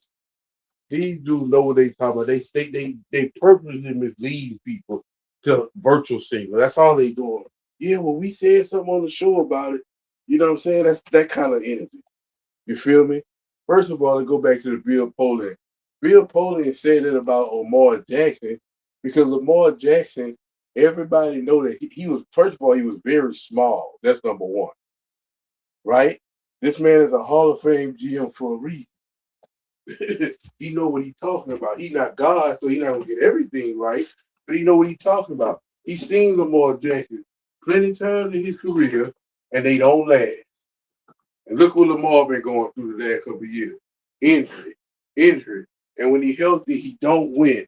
That skill set that Lamar Jackson has is not a winner in this league. They always hurt. Couple years they come off as electrifying and the most amazing thing to watch on TV. But you got top of the line defensive coordinators. You got top of the line defensive skill set position coaches, and they all like these coaches eat, sleep, and drink defenses, and they constantly trying to figure out a way to stop you. And these players are faster and everything. So over time, 4 or 5 years of just being so electrifying, MVP, and after that they on to you now. You stay hurt, and when you ain't hurt, you're not really able to do nothing. Look at his playoff success. So Bill Polian wasn't saying that because he was black and he can't think. Bill Polian was saying that because of his skill set. What are you talking about? But again, these two numbnuts. Then what he said something about what he said. These dudes are so dumb. What he said, the face of a league. Yeah, they was talking about that. That's again, go back to what I'm saying. Create your own league instead of telling these players to boycott somebody else's business, somebody else's dream that they did. Tell them to boycott Mercedes. Tell them to boycott these jewelers. Tell them to boycott Louis and Gucci. Tell them to boycott them, save their money, and invest into their own league. They can be the face of it. They can be black football, the BFL. They can be the face of their league, the coaches, and everything else. And we'll see how that will happen. So let's continue. Well, I'm serious because the owners aren't going to make it to change. We just saw it. On the players, because sadly the owners have proven they're not changing. They're not going to change. No Rooney rule. But just think about the Rooney rule, which I was against from the beginning, that you have to force them to interview people, not even get hired. It wasn't like an automatic quota system. This was just to be even thought of or considered. Yes, and you can't get hired if you're not in the right way. You don't get it. This is the 5th time that no black head coach was hired during a hiring cycle since the Rooney rule. Not ever. Why? Since the Rooney, the whole point was this rule, and this is the 5th time, Rob G, that we've had the Rooney rule since we've had it, and no black head coach was hired. And you brought up a great point. No other profession can you show me where the 70% of, if there was 70% men in a league or something, and it was all ran by women. People would go, this is ludicrous. Yeah, right. Remember that? I said that the National Hockey League, if all the coaches in the National Hockey League were black, you would go, what is this? Right, and they don't even play the game. It's just about having people who understand, who speak the language, who understand culturally. It's just, to me, it's just good. He go with that culture nonsense again. Now, also what you're saying is, too, there's no one that can start in the pipeline. There's no offensive coordinator, special team coaches, defensive head coaches, and there's so few. And then, by the way, the greatest way to kind of get you going is in college, and we know there's not that many in college either. So then, where can it be, Rob Parker? Where can we start? And you're right. It is going to take a handful of. It's going to take, and I hate to put it on them, but the Patrick Mahomes of the world, the Dak Prescott's of the world. It's not happening. It's not happening. What better week than Super Bowl week to come out here and be at? Oh yeah. And by the way, let me just take this time to say this. I know we just went through another hiring cycle. It's unacceptable. It's unacceptable. I don't want to be in a league where I can't see me giving me a future outside of the game. I might play only 2 more years. You're telling me my career is done? And it's going to take players saying that, being about it, and standing on that 10 toes down to put the pressure on the owners. Because the owners proven that. Instead of the black stars, again, see what I told y'all? Instead of the blacks, instead of telling, and this is what they tell their children, this is what's wrong with the black community, bro. And these are two old, one of these dudes are fathers and the other one, he old enough to be a grandfather, right? This is what they tell their children. All these other races don't tell their children that. They tell their children, you can do this, you can take over the world. They tell their children, beg for it. They tell their children, the white man gonna hold you back. So instead of telling black stars, hey, look, y'all need to put y'all money together and invest into your own league, no, That's not what he tell them. He tell them y'all need to get together and boycott, get together and protest, get together and beg, whine, and cry. CRTD, civil rights transmitted disease. They'll do it on their own, out of the kindness of their heart, or the morale of understanding the deep-rooted racism and the buddyism that is here. When you're cooking up a spread, you can't forget the dough. The perfect blend of flavor with the right amount of heat. Frank's red hot to go, it can't be beat. Make every dish the great. Frank red, eat the dough. Roger Goodell, NFL commissioner, he spoke on the lack of black coaches earlier today. Roger Goodell, he said we still have more work to do. I'm gonna turn the volume up, let y'all listen to it, and then let's wrap. We need to continue to make progress, and I believe that. I think diversity is good for us. I think we have become a more diverse league. And Roger Goodell, let me show you something about him. He a liberal white man, but he a conservative. He a liberal with his mouth, but his actions are conservative. See, he'll get on there, he'll do stuff like this, and he'll virtual signal, just like the Rooney Rule, virtual signal. If you don't know what virtual signaling is, it's making a particular group of people, whoever they is, feel like you care about them with no solution or no help. You just tell them, yeah, I just wanted to, virtual signal. It's disingenuous and it's not sincere. So he'll do stuff like that, but again, his mindset is about the shield. His job and what he's been great at is generating revenue and expanding the NFL shield. That's what he's all about. He don't care about no black coach, no blue coach. Who gonna make his name look good? And guess what? Again, as we mentioned, sometimes black people can be bad for business. It's not no coincidence that none of these players it's not that many black coaches in a majority black league. It's not because these people don't want to make that investment. They don't want to invest in having a black man, and it's because of a reason. Because again, these people study pattern. But let's continue. Yes, every black home, including Brooklyn. But we still have more work to do. There's got to be more steps. So we're reevaluating everything we're doing, including our accelerated program, including every aspect of our policies and our programs to meet the challenges of today and tomorrow, rather than we need to be looking at that and sort of say, okay, why did we have the results here? What is it that we could be doing in training, education, and that goes for not just in it, but also in clubs. Okay, look there. I think, Trey, the DEI backlash is a macrocosm of the micro issue, right? People say the microcosm, it's a macrocosm. The DEI backlash, I think, has everything to do with the lack of black coaches. Because if you really think about it, I think right now, owners, general managers are just hiring the best person for the job.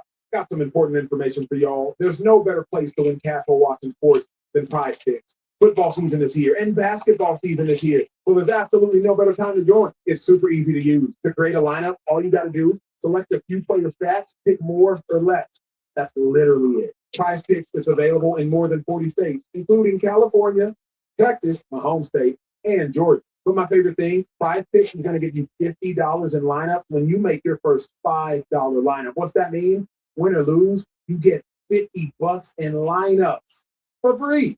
Just download the app and use promo code SPEAKEASY today. $5 gets you $50 in lineups. Prize Picks. It's good to be right. But here's the problem. If you're only hiring the best person for the job, and the jobs have historically been filled by non-black people, and you continue to hire the best person for the job, and they continue to be filled by non-black people, then you're only going to perpetuate the fact that there are not black head coaches.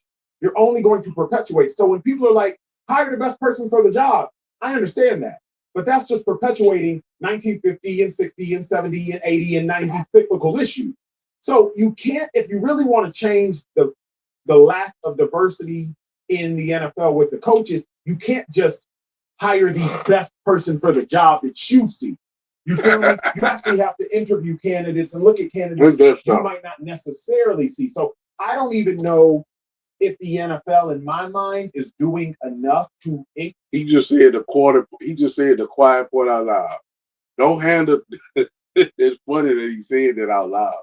Don't hire the best man for the job. Hire somebody black So we can believe that, man, get the boy, it's funny. Black people are so funny how they'll tell somebody else how to run their company, their corporation, their team. Man. And it's so funny that because see that victim mindset, that's demonic. That ain't God. You know what I'm saying? Excuse me, that ain't God. And with the devil, he gonna always want something else. So let's say it had more black coaches than white coaches, but it had more white players than black players. They'll be crying about that. It's gonna be always something they crying about because they not at peace with themselves. But I digress. Let's continue. Increase diversity because at the end of the day, what you want owners to do. And you can only force owners' hand so much. T, you remember when you get like compensatory picks for having like a black coach on staff, and then more you get an extra third rounder, I believe. An extra third rounder, yeah. Right? So like the NFL has already tried to incentivize teams by saying, hey, yo, if y'all have a black coach, we'll give you an extra draft pick. Real. It's real, but eventually I just think that rubber meets the road, if you will. So I don't know if the NFL is doing enough, but 2-5, what'd you make of Goodell's comments? We still got work to do. Yeah, I like it. Some of that stuff he was saying, I definitely like. And then some of that might be just talk. Because I've been there, I did it a lot of times. Say things I mean, but I might start rambling a little bit just to make it sound better. Tell people what they want to hear. Yeah, for real. Because I'm thinking like what? Like we need more action. We gotta do better. And he's right. But what is that? Some y'all talked about yesterday is like some of these small little interns that get these jobs, right? The fourth quarterback on the depth chart. He goes to 6, 7 different teams. Don't make it. He gets cut. Don't make the team. And now he might get an intern job. Why can't some of the black players get some job? Because I started to learn like those guys, some small guys, eventually one day they become a big guy. And I watched Matt Nagy, right? Yep. And when I was in Philadelphia, and he was small job, super smart, cool dude. You know, I talked to everybody, so I was talking to him and everything. But anyway, I watched him go from a small role to a big role. And I'm thinking, yo, if a lot of other black players had a chance to play in his spot, they would eventually get a chance. And I feel like it starts at the bottom because, you know, everybody won't get an office coordinator job just right away. That's cool. But let these guys earn it. And my thing, the same way some of these white coaches earn it, let some of the black coaches earn it. That's the only thing I just don't understand. And then we really can see in a fair playing field who is capable for these jobs. Fred, you can't forget the GOAT. The perfect blend of flavor with the right amount of heat. Frank's Red Hot, the GOAT, it can't be beat. Make every dish the great. Frank's Red, eat the GOAT. Now, you also brought up the macro level, the micro level, right? On the macro level also, how many black owners do we have? Zip, none. And so you've never had one. That also becomes a problem because you just feel comfortable hiring people that you have more in common with. Yeah. And so that's first and foremost. You feel more comfortable. There's going to have to be some type of minority ownership or some type of minority bodies in these meetings. When these meetings are, because now it's going to be, oh, let's interview this guy. And in the Shady's point, I remember some guys in Cincinnati that, what you said, they were the Matt Nagy's and quality control type of guys. Quality control. In 7-8 years, he was a D coordinator. And I'm like, damn, he's a D coordinator now? And he was this close to getting a head coach's job. This close. Come on, man. But he worked his way up. And it doesn't happen with the black player because the coaches are the ones that will say, hey, if it don't work out for you, give me a call, man. I think you'll make a good coach. So we got to be proactive with it and say, hey, coach, if it doesn't work out for me, I want to get into coaching. Mm-hmm. We got to be proactive. The players that want to coach, when you get around a McVay or a Shanahan or an Andy Reid, hey, coach, if it don't work out for me, man, I'll be interested in coaching. How you really not doing that, though? We don't know. We don't know, but if they are, I know what I'm saying. Talking about. The way you're saying is like, they don't. Let's say they are. Then what? They change? Well, it'll change. It's going to take some time, though. That's going to take a decade, maybe longer. That's going to take. So when we had this discussion yesterday, it was a name. I was like, I knew I was leaving the name off. What happened to T. Martin? T. Martin was a quarterback coach, and T. Martin played quarterback, and he was a good quarterback. Won a national championship. Right. What happened with T. Martin? Why can't he get an interview? Because he played the position. They tried to move. They had him a receiver coach. Like, why do you have a quarterback coaching receivers? Then they moved him to quarterback. What happened to a guy like T. Martin? Why can't he advance the way some of these other guys have? Because he actually was a good quarterback.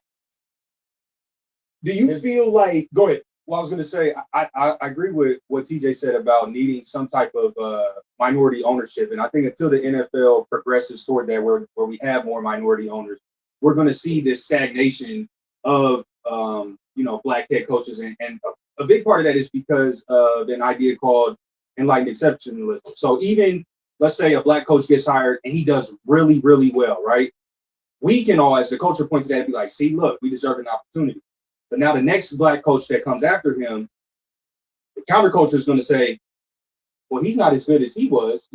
Why would I hire him? Or he didn't do as well as he did. I need him out of there. Exactly what he said yesterday, though, because just as many white coaches aren't doing things. Bob McAdoo. Yeah. Straight at, like, terrible.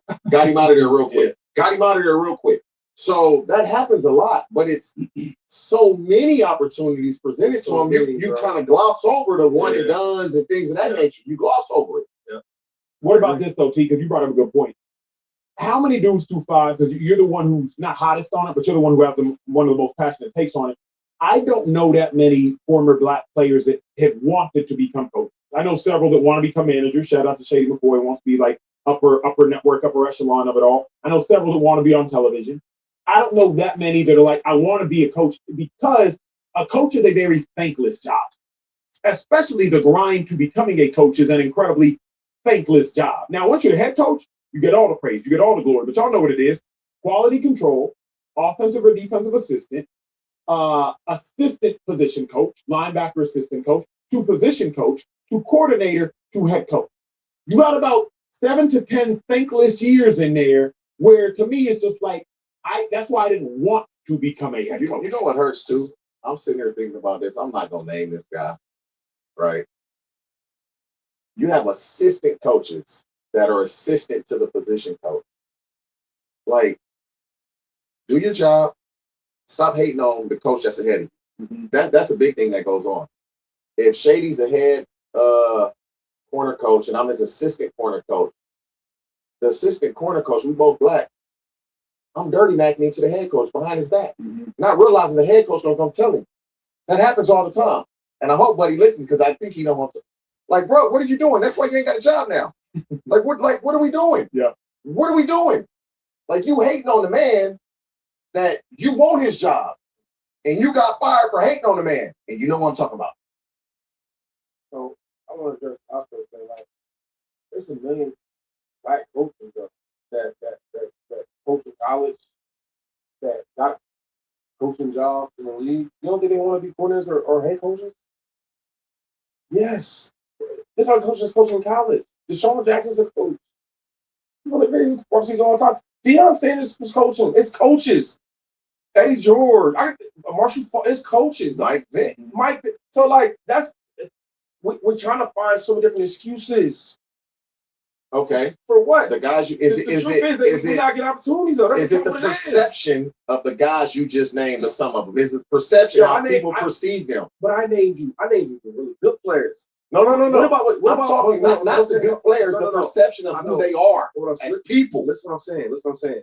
I named you all the special players to get everybody's attention. Mm-hmm. Now, what about all the what about all the not good players that love football, but they can't play because they're not that good in the league? Mm-hmm. They love football. A lot of these coaches that you watch, like Sean McVay, you don't think he loves football? You don't think he want to be a pook out there? But he can't. Can't do that. So I'm a coach. Nick Sirianni, he's a really good wide receiver for like D3. I don't know if you knew that or not. You think he didn't want to play in the league and be AJ Brown? But he can't, athletically, he can't do it. So I want to coach. Andy Reid. He can footballs and all that. You don't think he want to be Jason Kelsey? It's the next best thing. Well, he can't. Yes. So he want to coach. What about this? So my thing is, if you know that, right?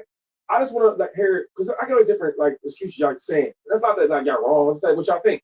But my thing is like that's not even the real situation. The real situation is that we're just not getting opportunity because players that wasn't good. A lot of them want to be coaches. Yeah, simple as that. Yeah, for sure. Simple as that. I agree with that. Do you think it's just a matter of time? Because you name Jack, you name Mike Vick, you name Deion, you name Marshall Falk. if all of them are continuing to be excellent at where they are. They won't do it. They won't do it. You know why they won't do it? If the league sets the precedent that now you can start having superstar type players come in there, it's gonna make every other coach feel uncomfortable. Can we be honest on? You know why? Because if I'm a player, you got to be somewhat of a square. If Mike got to be somewhat of a square. If Mike Vick came to be my coach, Dion, you think I'd rather play for somebody else than them? Think about it though.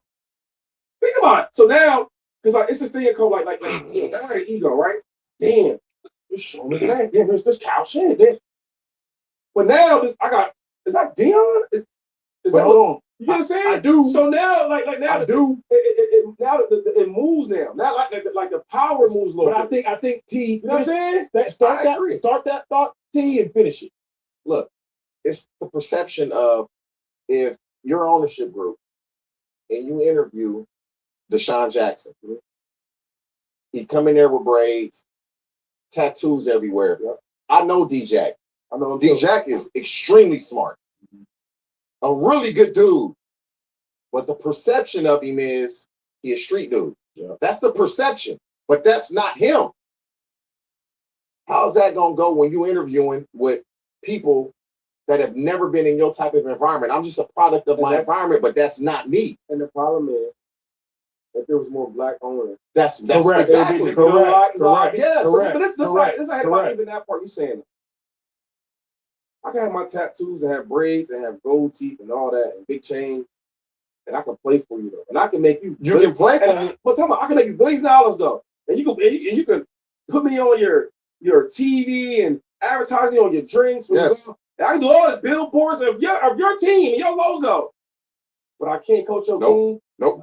No. But here's the other thing though. I don't even know if you can't coach my team. You can't be the face of my franchise. You can't be the head coach. You can coach. Even the face of my franchise. Think about the reason Shador faced so much backlash. Think about Lamar Jackson faced all that backlash. I don't even know if it's that you. Not only can you not coach, it's perception. I don't think you can be the face. Don't think owners do not want the face of their franchise to be something that they can't necessarily relate to, or I believe the majority of America. No, what D-Jack just did at Delaware State is the equivalent of somebody going to an NFL team. What Vrabel just did with New England. Yep. They weren't winning. He won more games in 1 year. They don't won the last 2 or 3. The truth of the matter is this: the NFL, with no black owners, they don't want a whole bunch of black head coaches. You know why? Because it takes the power away from some of the positions. Break it down, Shady. Back in the day, the most important position is quarterback, like it is now. The difference is now there was no black quarterbacks, and they always talk bad about them. Oh, they run, they can't win with them. And now, the best players is the ones running around. So now you have way more black quarterbacks, right? So now we take a lot of that power away, right? You be damned if you're going to have some black owners and take a lot of power. Cool. You're not going to head coaches that's going to take power. So now it's like they don't want some of the black players to get some of that power. So because we already lost the quarterback battle. We already lost that battle. So now we can't lose the head coach battle either. No, y'all didn't. They didn't lose no quarterback battle. No, they did. How? You got all these black, and who won? Okay, we're gonna Jalen Hurts won. And you want to count Patrick Mahomes? We count him, even though he half black. We'll count him. And outside of that, what black quarterback won? Black quarterbacks do not win Super Bowls, bro. They're exciting to watch. That we seen all the more is a smaller, probably a little quicker Michael Vick. And Michael Vick was like we seen this before. They don't win. They look fun. They go to the playoffs. They don't win. So when you say they, what do you mean, Shady? That's not true. That every quarterback or every year the quarterback Super Bowl winner is pocket quarterback. What are you talking about? You're not gonna lose a head coach battle. You're not gonna lose it. Like it can be. It ain't gonna happen. You're not gonna lose it because there's always gonna be a McVay. There's always gonna be a Shanahan. There's always gonna be an Andy Reid. Always. You're not gonna lose it. It's never going. At least in our lifetime, we will never see the National Football League with a majority of black coaches. Never. In our lifetime, we'd be lucky if we see 8. But see, they want to keep the power because back in the day, 25, 30 years ago, they were saying the same thing. Oh, there'll never be no black quarterback like that. I don't know, Shady, if it's as much as they want to keep the power as it is they want to keep their homies. I don't know if it's like inherently like, I don't want a black head coach because I want to keep the power. I think it's, I'm more familiar with Kyle Shanahan. I'm more familiar with Sean McVay. I'm more familiar with Mike LaFleur. I'm more familiar with Matt LaFleur. I don't think it's I don't want this black coach because I'm going to lose the power. So I think it's just it's a familiarity issue. So when you watch football, right? When you watch football, who's the most, who's the TV, who's the camera on? It's either the quarterback or the head coach. Yep. Okay. So back in the day, right? You see all white quarterbacks, correct? Yep. They didn't want to let that go either, though. Right? It was the same thing. But I don't think that was they didn't want to let it go. I think they didn't think black people were smart enough to play quarterback. And then so it just changed out of nowhere. It just changed. No. Black people wasn't good enough. Black people got their quarterback IQ up. And again, quarterback play back then versus now is different. We got the 7-on-7. These dudes are being bred to be quarterbacks in high. I mean, in elementary school, it's different. The quarterbacking is different now. The quarterback clinics, and it's just so much because everything is centered around a quarterback. They starting very young. That's why. It's not nothing about old black. They just wasn't good. When they was good, they got opportunities. Doug Williams won the Super Bowl with the Redskins in the 80s. I think 88, my year. So like we gotta stop. They just wasn't good enough. And now things are kind of moving toward the mobile quarterback, not running quarterback, but mobile quarterback. Quarterback that's not just going to be a standing wall like a Jared Goff. But for me, I always take a pocket quarterback over a running quarterback because I know that wins in this league, not running quarterback. I'm all about wins. Forget the electrifying stuff. I want to win. Let's continue. Have we got smarter, I guess? No, because black excellence showed up. Okay. Warren Moons, Doug Williams, Randall Cunningham, and they dispelled that. Okay, cool. So when you have the DeMeco Ryan, the Lovie Smith, the Tony Dungy's, like that to me is what it has taken. It ain't like it's almost a black Super Bowl winning quarterback. It all changed. Thank you. It's not a lot of black winners. Okay. So that's also when we say excellence, I don't know like what that means. Doug Williams, Super Bowl winning. There's not a lot of black winning Super Bowl champions. Not a lot of course. Okay. When was so your what I'm saying? So what I'm saying is, once we started getting them in the better players with black quarterbacks, all right, because it's a copycat league. We want to win. Let's get more of those. Those guys are really good. Oh, they can read. Oh, they are smart to throw the ball. Oh, they can run the offense. So once they started happening, then there's more of them. What I'm saying is, for the black coaches, hopefully it's the same way eventually.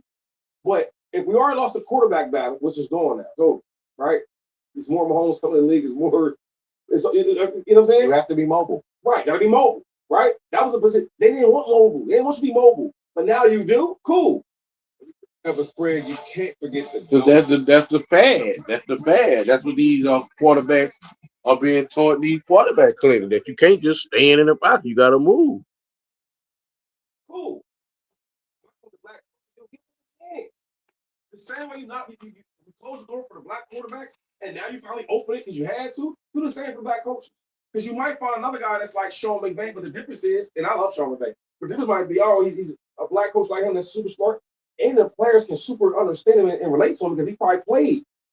You know, and I think people can rate the Sean McVay. I hear a lot of great things about him, and I know he's really good. But imagine like a Mike Rabel.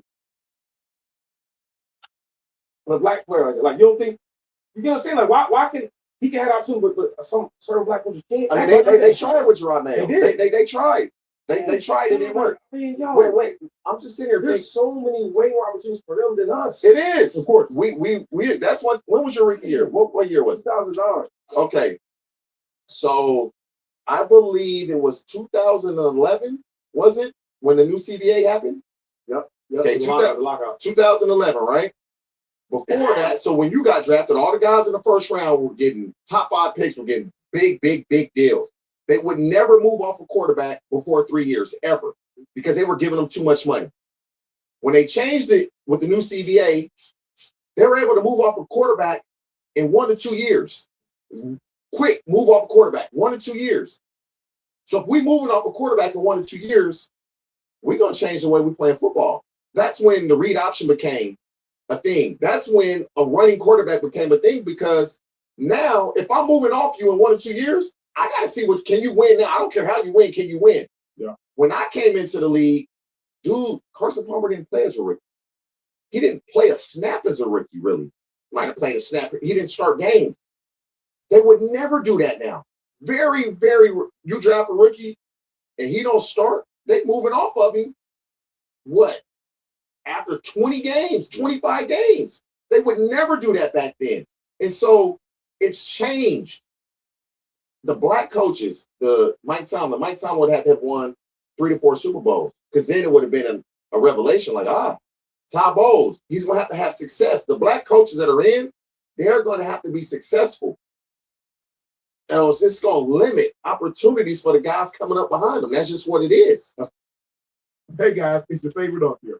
Go ahead and click that subscribe button below so you don't miss a single episode of Nightcap. That button right here. Come for the sport, stay for the story.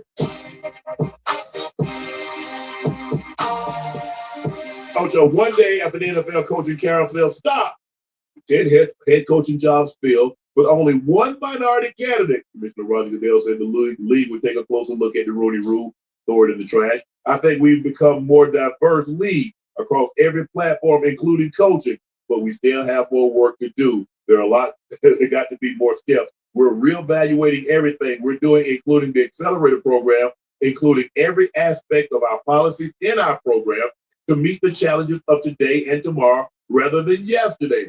We need to be looking at, and why did we have these results this year? Goodell said that every team was Rooney Rule compliant in the head coaching cycle, and that he believes every team with a head coach opening exceeded the Rooney Rule this year by interviewing more than the requisite 2 minority candidates. Robert Saleh, who is Lebanese descent, was the only minority candidate to land a top job with no other black head coaches hired. It was the 5th time since the Rooney Rule was instituted that there were no black head coaches were hired during an off-season training cycle. You can put all the rules in place that you want to. It don't matter. I will hire who I want to hire. Thank you. My point exactly. I don't know why we keep going through. We keep having to jump through hoops. We keep having to jump through hoops, and they keep showing you we don't want you. They put these rules in place just to have something to abide by. Here goes some rules just to make you happy. Whether you qualify for the job or not, they don't want you in those positions and being leader of men. They just don't. And the positions that they do give you is teams that are not that good, and your lease is going to be too goddamn short. And you're going to get fired. They just like, here, damn, so we can shut everybody up. If they don't want you in those positions, why do we continuously fight and argue and claw and scratch to be where they don't want us? I like that. I don't understand. Even though we talk about the same thing every hiring cycle. Oh, no black people hired. Oh my God, yet again? Oh, we're surprised? Everything. We fuss about the same goddamn thing every goddamn cycle. They don't want us in those positions. Why we continue trying to knock down the door when we're not welcome? My goodness. Now, I although I agree with what he's saying, the sentiment don't seem sincere. I don't think he's speaking in good faith. I think he's being, but the thing is this. It's not that they don't want you in the position. They're not earned. These teams want to win. And you might have a situation every now and then, like what Jim Irsay did, and hire somebody like Jeff Saturday with no experience. But you can do that when you create a team. When you create a team, you can go hire a 10-year-old to run your team. You want to do that. That's what ownership is about. Ownership and rulership, not equality. Ownership and rulership. But black people don't understand that. All they talking about is equality. They begging for something. That's the thing. Yes. When allergies throw a sucker punch, the power of Claritin D punches back harder. Get fast, powerful relief of your worst symptoms, like nasal congestion. Claritin clears. Style and substance in the GMC Sierra.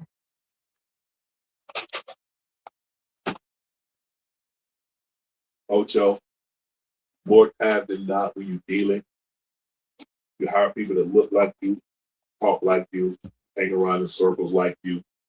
Word of mouth, such and such is really, really good. That's why they go to the the Senior Bowl and meet and mingle. Me and my hiring, I don't really do a whole lot. Access. This is my recommendation. I think this is the best part. I don't care.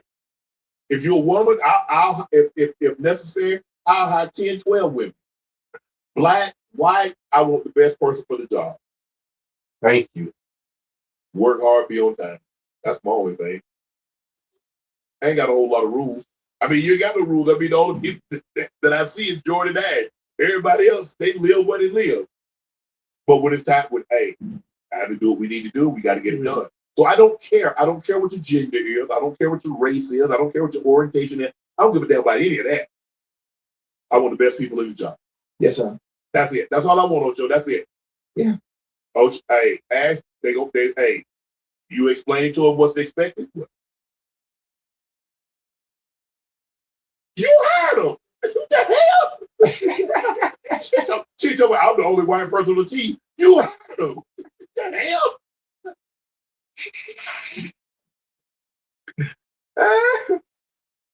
Yeah, hey.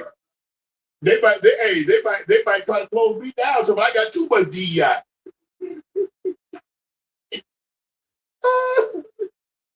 Hey, somebody, I'm the only white person. Mm-hmm. You hired everybody but Jordan. Yeah, 60-person staff, you're the only white person. Yes. Yes, we have, how many women we got? 2.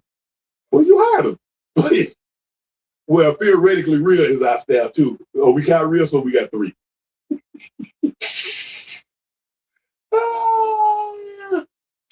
But no, we got to keep fighting, Ocho. It's kind of Ocho. You remember how it was in the 60s? You were born in the 60s, but I was there. I was there. I did the homework. I went to history class. I know what it was like. Come on, talk to me. And he's so crazy. Is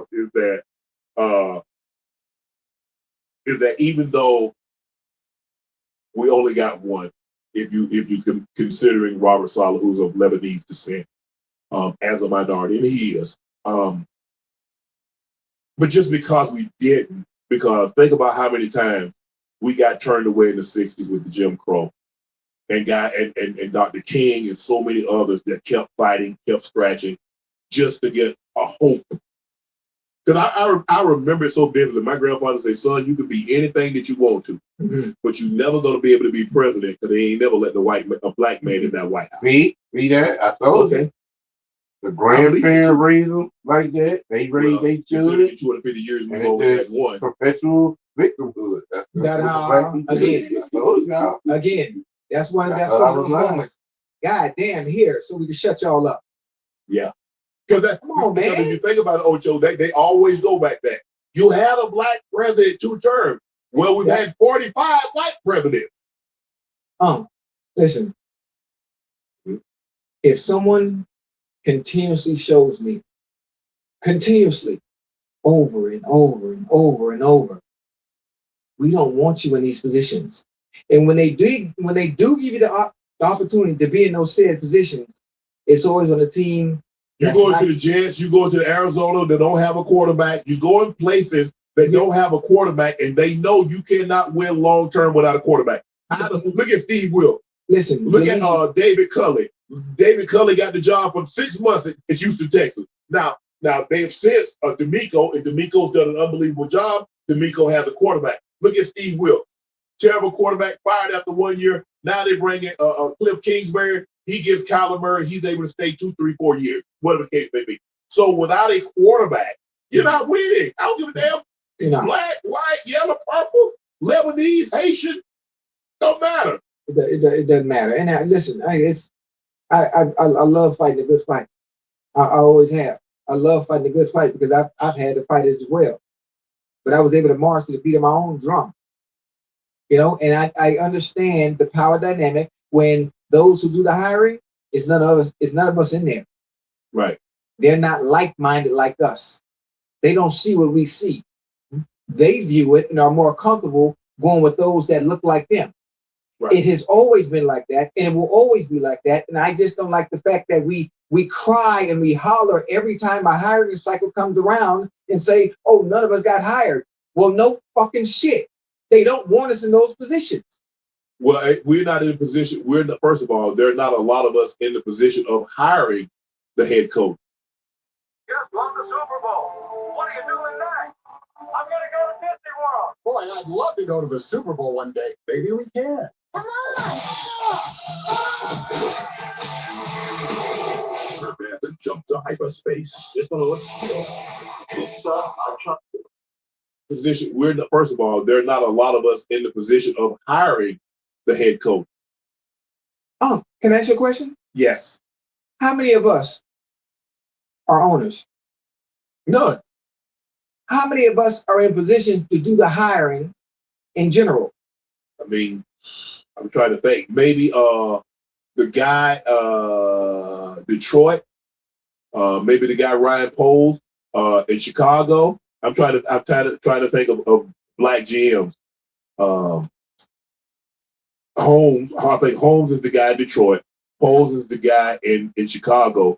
Off the top of my head, Ocho, I can't think of any others.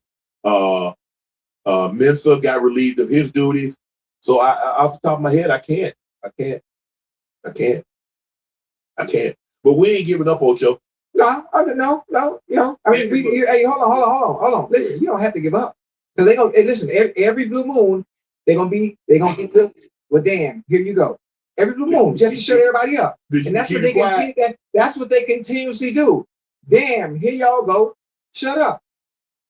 That's what they do every time, and we fall for it. Andrew Berry every time in Cleveland. Who? Andrew Berry in Cleveland. Ah.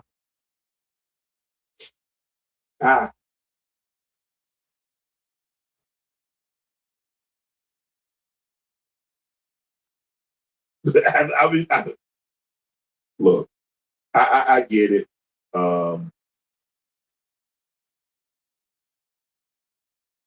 It's just tough when you talk about a league that's 70%. I think the NBA, you see a lot of black coaches. It's always been that way. That's a different ball game over there. That's a completely different ball game over there in the NBA. Do you think it would ever look like the NBA would ever look like the NFL? Absolutely not. Because those who are in position to do the hiring are hiring those like them. And matter of fact, what happens is when their coaches get fired, you're always going to have a job somewhere else. Always. Once you come from that tree, if the branch breaks, you good. I got you. Look at it. Look, it's been going on the same exact way. Coaches that have had no success in other places get a job like this right away. Right away. Right away. And the black coaches that have had constant success, look at the teams that they had at their disposal. Mike Tomlin, 18, 19 years. He probably could have some more years. If he could have parlayed, like, okay, Roethlisberger's getting old, not caring about upsetting Roethlisberger. And having a quarterback in place I think Green Bay gave you the perfect example. You can't be afraid to piss off because, okay, if I don't piss off Brett Favre and I don't draft Aaron Rodgers, I'm in purgatory. Yeah. No, I ain't in purgatory. I'm in hell. Purgatory is in between heaven and hell. You in hell. Yeah.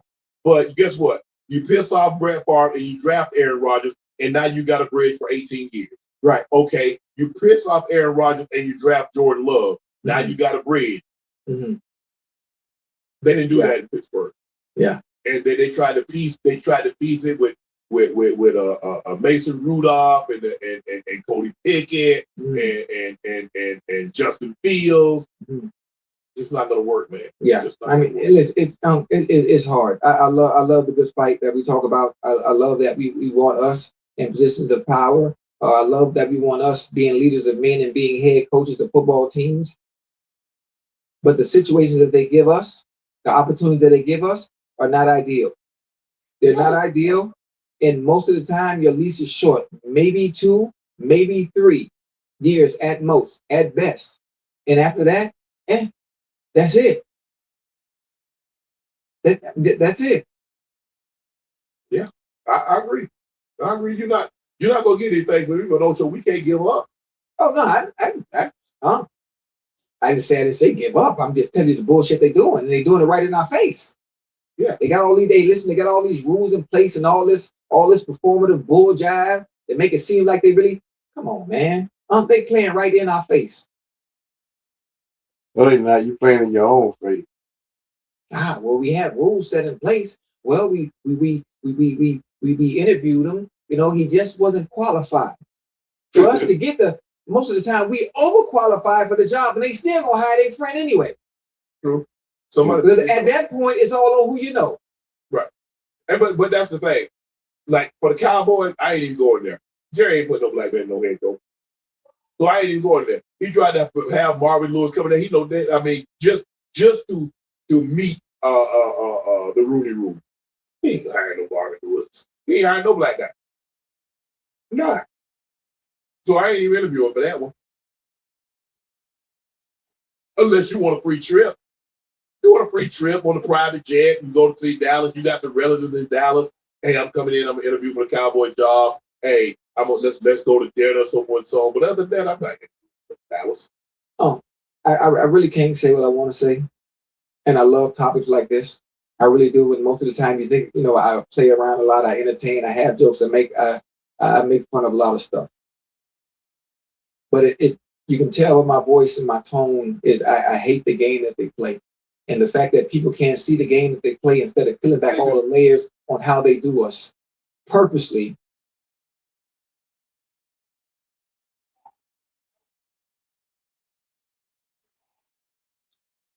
No, you don't worry about it.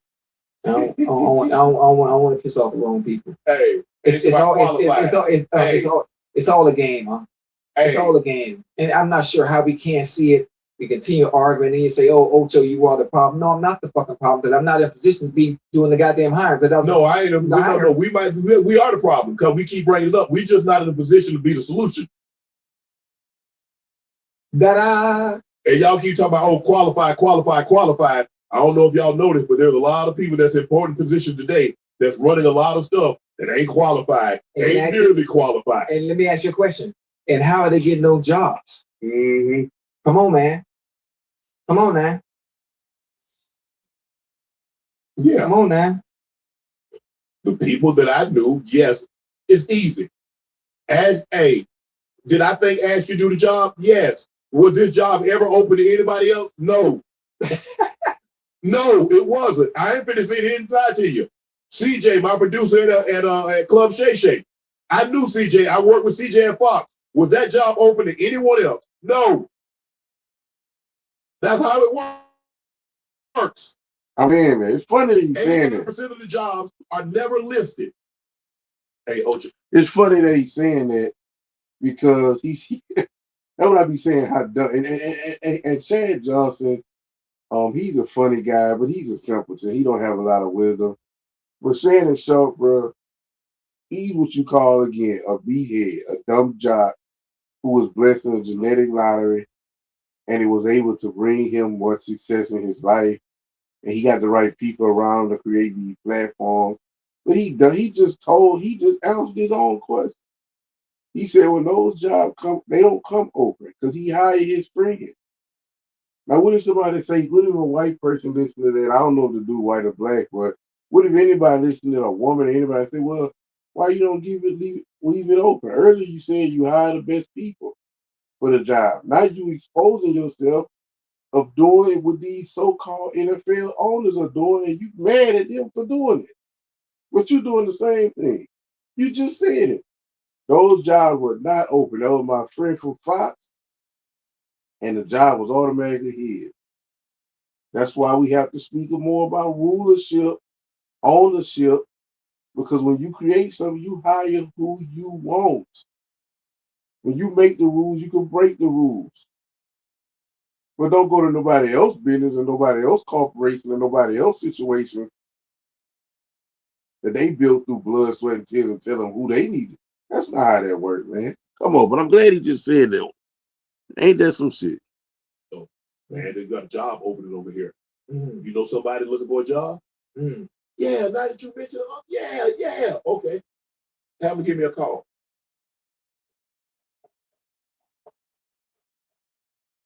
Hey, 48.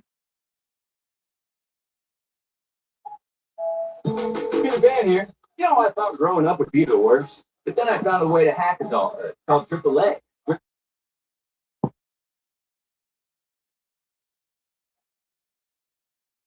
It's all a game, man. Yeah. It's all a game. And some look, and I get it. Oh, Joe, we had a situation last year, and you and I, we both felt bad for Gerard Mayo. But I said, given a choice, Gerard Mayo or Mike Vrabel, you're hiring Mike Vrabel. You just are. I mean, look, he's gonna get paid. I mean, I don't know. I think he signed a 5-year deal, so he's gonna get his money for the next 5 years. If I'm him, I'm done coaching. He might will be. All my staff, hey, y'all can find your job if you want to, but I ain't. I'm gonna raise these kids. Phillip Rivers. Like I said, I mean, Phillip Rivers never called. Phillip Rivers got an interview with the Buffalo Bills. With the Buffalo Bills. Didn't Byron Leftwich coach Super Bowl team? Call plays. Didn't Byron Leftwich coach a Super Bowl winning team? He did. But Phillip Rivers got off the couch from coaching a high school team, came in, played a few games, hurt himself, and when the season ended, he still got an interview with who? The Buffalo Bills. Man, it's a game, man. I mean, are we pick? And hold on. And wasn't it a year? It was a year after he had called plays for the Super Bowl winning team. He wasn't even the offensive coordinator no more. He was out of the league. If I'm not mistaken, he's on time staff at CU. It's right there in your face. It's right there in your face. They keep playing the game, and we keep falling for it with the same rhetoric every time a hiring cycle comes along. Oh, they didn't hire none. Let me grab a Red Bull, please. Hey.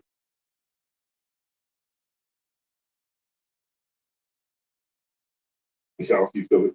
I just want to know, do y'all think that a guy that's never called plays, that's never coached, that looks like Ocho and I, will get an opportunity for a head coaching interview in the NFL?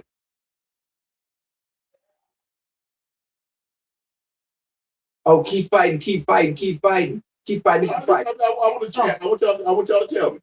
Do y'all think someone that looks like Ocho and I, that's never called plays in the NFL, never called at the collegiate level, we're coaching high school football, would get an opportunity to go interview for a head coaching job in the NFL? They're playing the game right in your face. But he's asking, if it's a simple yes or simple no. Like, come on, man. And Phillip Rivers might be qualified. But somebody might be qualified, but if you don't give them an opportunity, you won't ever know. That's what we're saying. I remember, the league wouldn't let people like Ocho and I in. They couldn't think and they couldn't do this. First of all, you couldn't play the center position. You could play a running back. You could be a wide receiver. You could be a DB, but you couldn't play center because you had to make the line call. You couldn't play quarterback. That was forgiven. Think about how many guys were quarterbacks in college, and they had to train. They had to move to wide receiver, running back, or DB. It wasn't until Doug Williams won the Super Bowl. Like, well, hold on, you mean to tell me they can win the Super Bowl?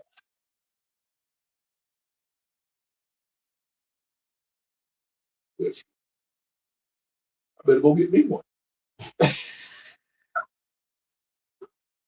That's how it's copycat league, Coach.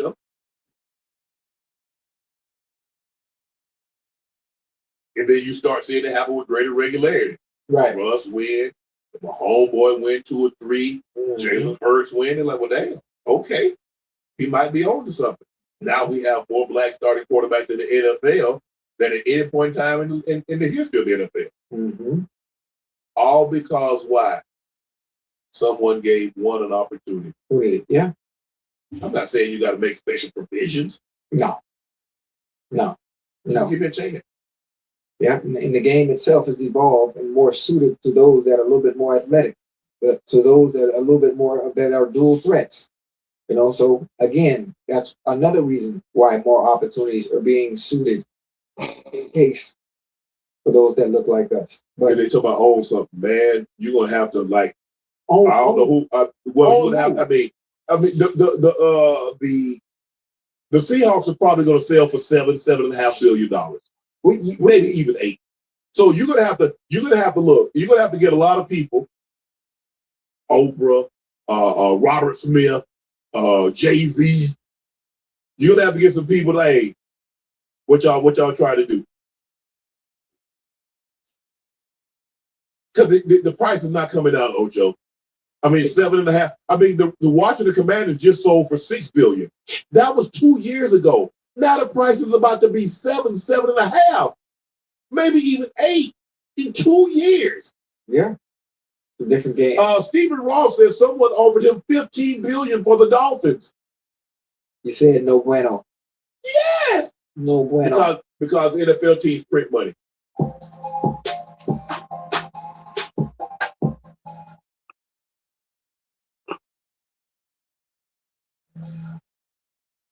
And this is the last video, man. And we're going to bring it to a close. Conclusion of the hiring of black coach. But this is the last one. This is with his theory on why no black coaches got hired in this coaching cycle. Well, with no black owners, they don't want a whole bunch of black head coaches. You know why? Because it takes the power away from some of the positions. Break it down, Shady.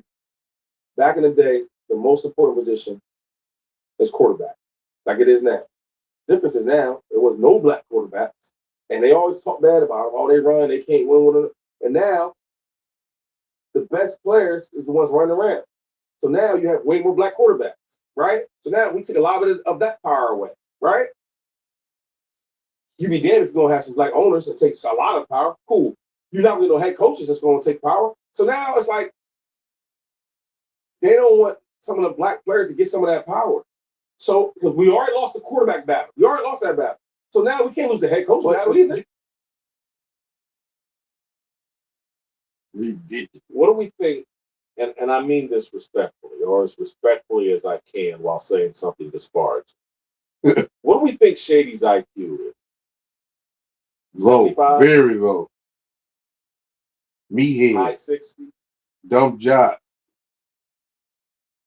And I'm saying that respectfully because that argument is so illogical, and anybody listening to that would be like, "This is an idiot. Did he pick up a book anywhere when he? Do we know what school LaShawn McCoy? Pittsburgh? Did he go to Pittsburgh? Did he go to Pitt? Should be embarrassed. This man's damn near 40 and making one of the most illogical arguments I've ever heard in my life. And everybody knows it. And keep in mind, and his argument is, man, there's all these black former players that should be coaches. And people are like listening to these black former players on podcasts and on TV shows say the most illogical things possible. Thank you. Loudly, boldly, daring anybody to disagree with it. And you wonder why owners like, oh boy, let me take a little thought here before I give one of these guys the reins to my multi-billion-dollar football franchise. Thank you. If that's the way Shady McCoy is going to represent former black football players, and that's what he's doing. And again, there may be other guys that disagree or unpack it differently than Shady McCoy. Because I won't say disagree because it seems to be in unison. All the black former players think they're getting screwed over and they should all be head coaches. They should all be, because, and again, we know what this is. Just like the former players, many of them have mismanaged their money and now they want to be head coaches so they can make millions of dollars again, and they think they're owed it, and they think they're more qualified to be head coaches than guys that never played in the NFL, and they're wrong. that you win the genetics lottery and make it to the NFL. You play the game, but you're not a student of the game. You never were a student of the game. You hit the genetics lottery. And now you think you're a better coach candidate than Bill Belichick that played at some tiny Division II or Division III school and then spent his entire 1920 or his 20s and even teenage years dreaming about being a head football coach and preparing himself to be a head football coach. But you think, hey man, I played the game, I made it to the NFL, I won the genetics lottery. This qualifies me to out-coach Bill Belichick and Kyle Shanahan. And it doesn't. Those guys have poured their life into learning how to coach. The players pour their lives into learning how to play and how to take advantage of their athletic gifts. Now that there's a bunch of money, millions of dollars on the line, now all the players want to coach. But do they really want to coach? And can they really compete? I'll give you the example. Deion Sanders has been masquerading as a college football coach for the last 5-6 years. It should now be crystal clear to you that Kirk Signetti could coach and can and does and has coached thousands of circles around Deion Sanders because Kirk Signetti's life has been dedicated to coaching. And Deion Sanders' life was dedicated to playing. If there's a coaching comparison between Deion Sanders and Kirk, it's so lopsided. And NFL owners know this. And they sit through interviews because of the Rooney Rule. And this is why you need to be careful for what you wish for. Hey, the Rooney Rule requires them to interview 2 black candidates for this job or that job. Well, be careful. Because some of these coaches get into these interviews and they sound like Shady McCoy. And they end up getting exposed. And the owner gets it like, man, this guy's an idiot. And he wants to be my head coach. He doesn't know anything about being a head coach. And that's why most of them, many of them, they always talk about relating to players. Man, I can relate to the players. That's so incredibly overrated when it comes to being an effective head coach of anything. Because as a grown man, a young man should find you unrelatable because you are so wise and your ways have been so corrected through your life that it's basically it's hard for you to relate to them because they think so many dumb things that you used to think, and you're sitting there like, man, I can't wait for you to grow up because this stuff you swearing by, I used to swear by it too, and you sound retarded. I used to be retarded. And so it's, I saw, I want to, before I move on, make one more, I want to make one more point. I want to play Bomani Jones. And he's not a former athlete, but he's a black man in the media who thinks like the stereotypical black man that will not take the scales off his eyes and realize what real truth is and what time we're living in, and to come up out of all these baby thoughts, to come up out of all this victimhood thoughts, come up out of all this feminine energy. I'm a victim. The white man won't give me what I want. I'm going to cry about it. It's racist. That's all feminine energy, and they've convinced you that screaming racism is the most courageous thing that a black man can do. Because no one will tell you that every time you do it, the white man and any other man with a pair of balls and a brain, he's laughing at you. Look at this coward. He can't compete intellectually in this intellectual Olympics. And so he just wants, it's racism. That's a coward. It's someone so biblically unsound that the whole world moves on racism. That's not explained in the Bible. And yes, partiality is explained in the Bible. But the Bible doesn't teach it that partiality rules the world and controls everything. No. There's a set of values that we are prescribed to adopt in the Bible that eliminates victimhood as an option. And when you're not man enough to eliminate victimhood, don't be shocked when real men, when someone like Robert Kraft is like, man, I don't want to hear your excuses. I don't want to hear none of your victimhood. Do you know what happened to me? Do you know what I had to do to get here? I really don't want to hear it.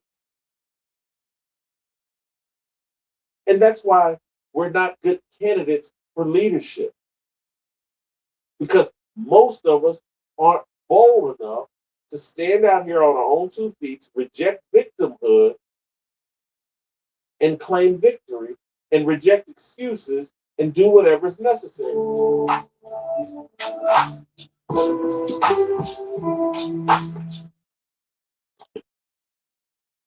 This is, and that's it, man. That's the end. That's the trilogy of the black people. This is why you're not getting hired for coaching. If you don't like it, start your own league. Y'all got the influence. Y'all got the capital. Y'all got everything but the mindset. And the mindset is out there. And I also, like I said, conservative mindset is growing, not growing fast enough. We got to teach our children coming up because it all starts. And I think we're going to have to basically create a new generation. But this generation, I just don't know. But that's what we got to rear into them. That's what everybody else rear into their children. Rulership, ownership, and not dependency. Because when you depend on somebody, they can treat you however you want. Thank y'all for listening. God bless. I'll see y'all Wednesday, and the video will be released tomorrow.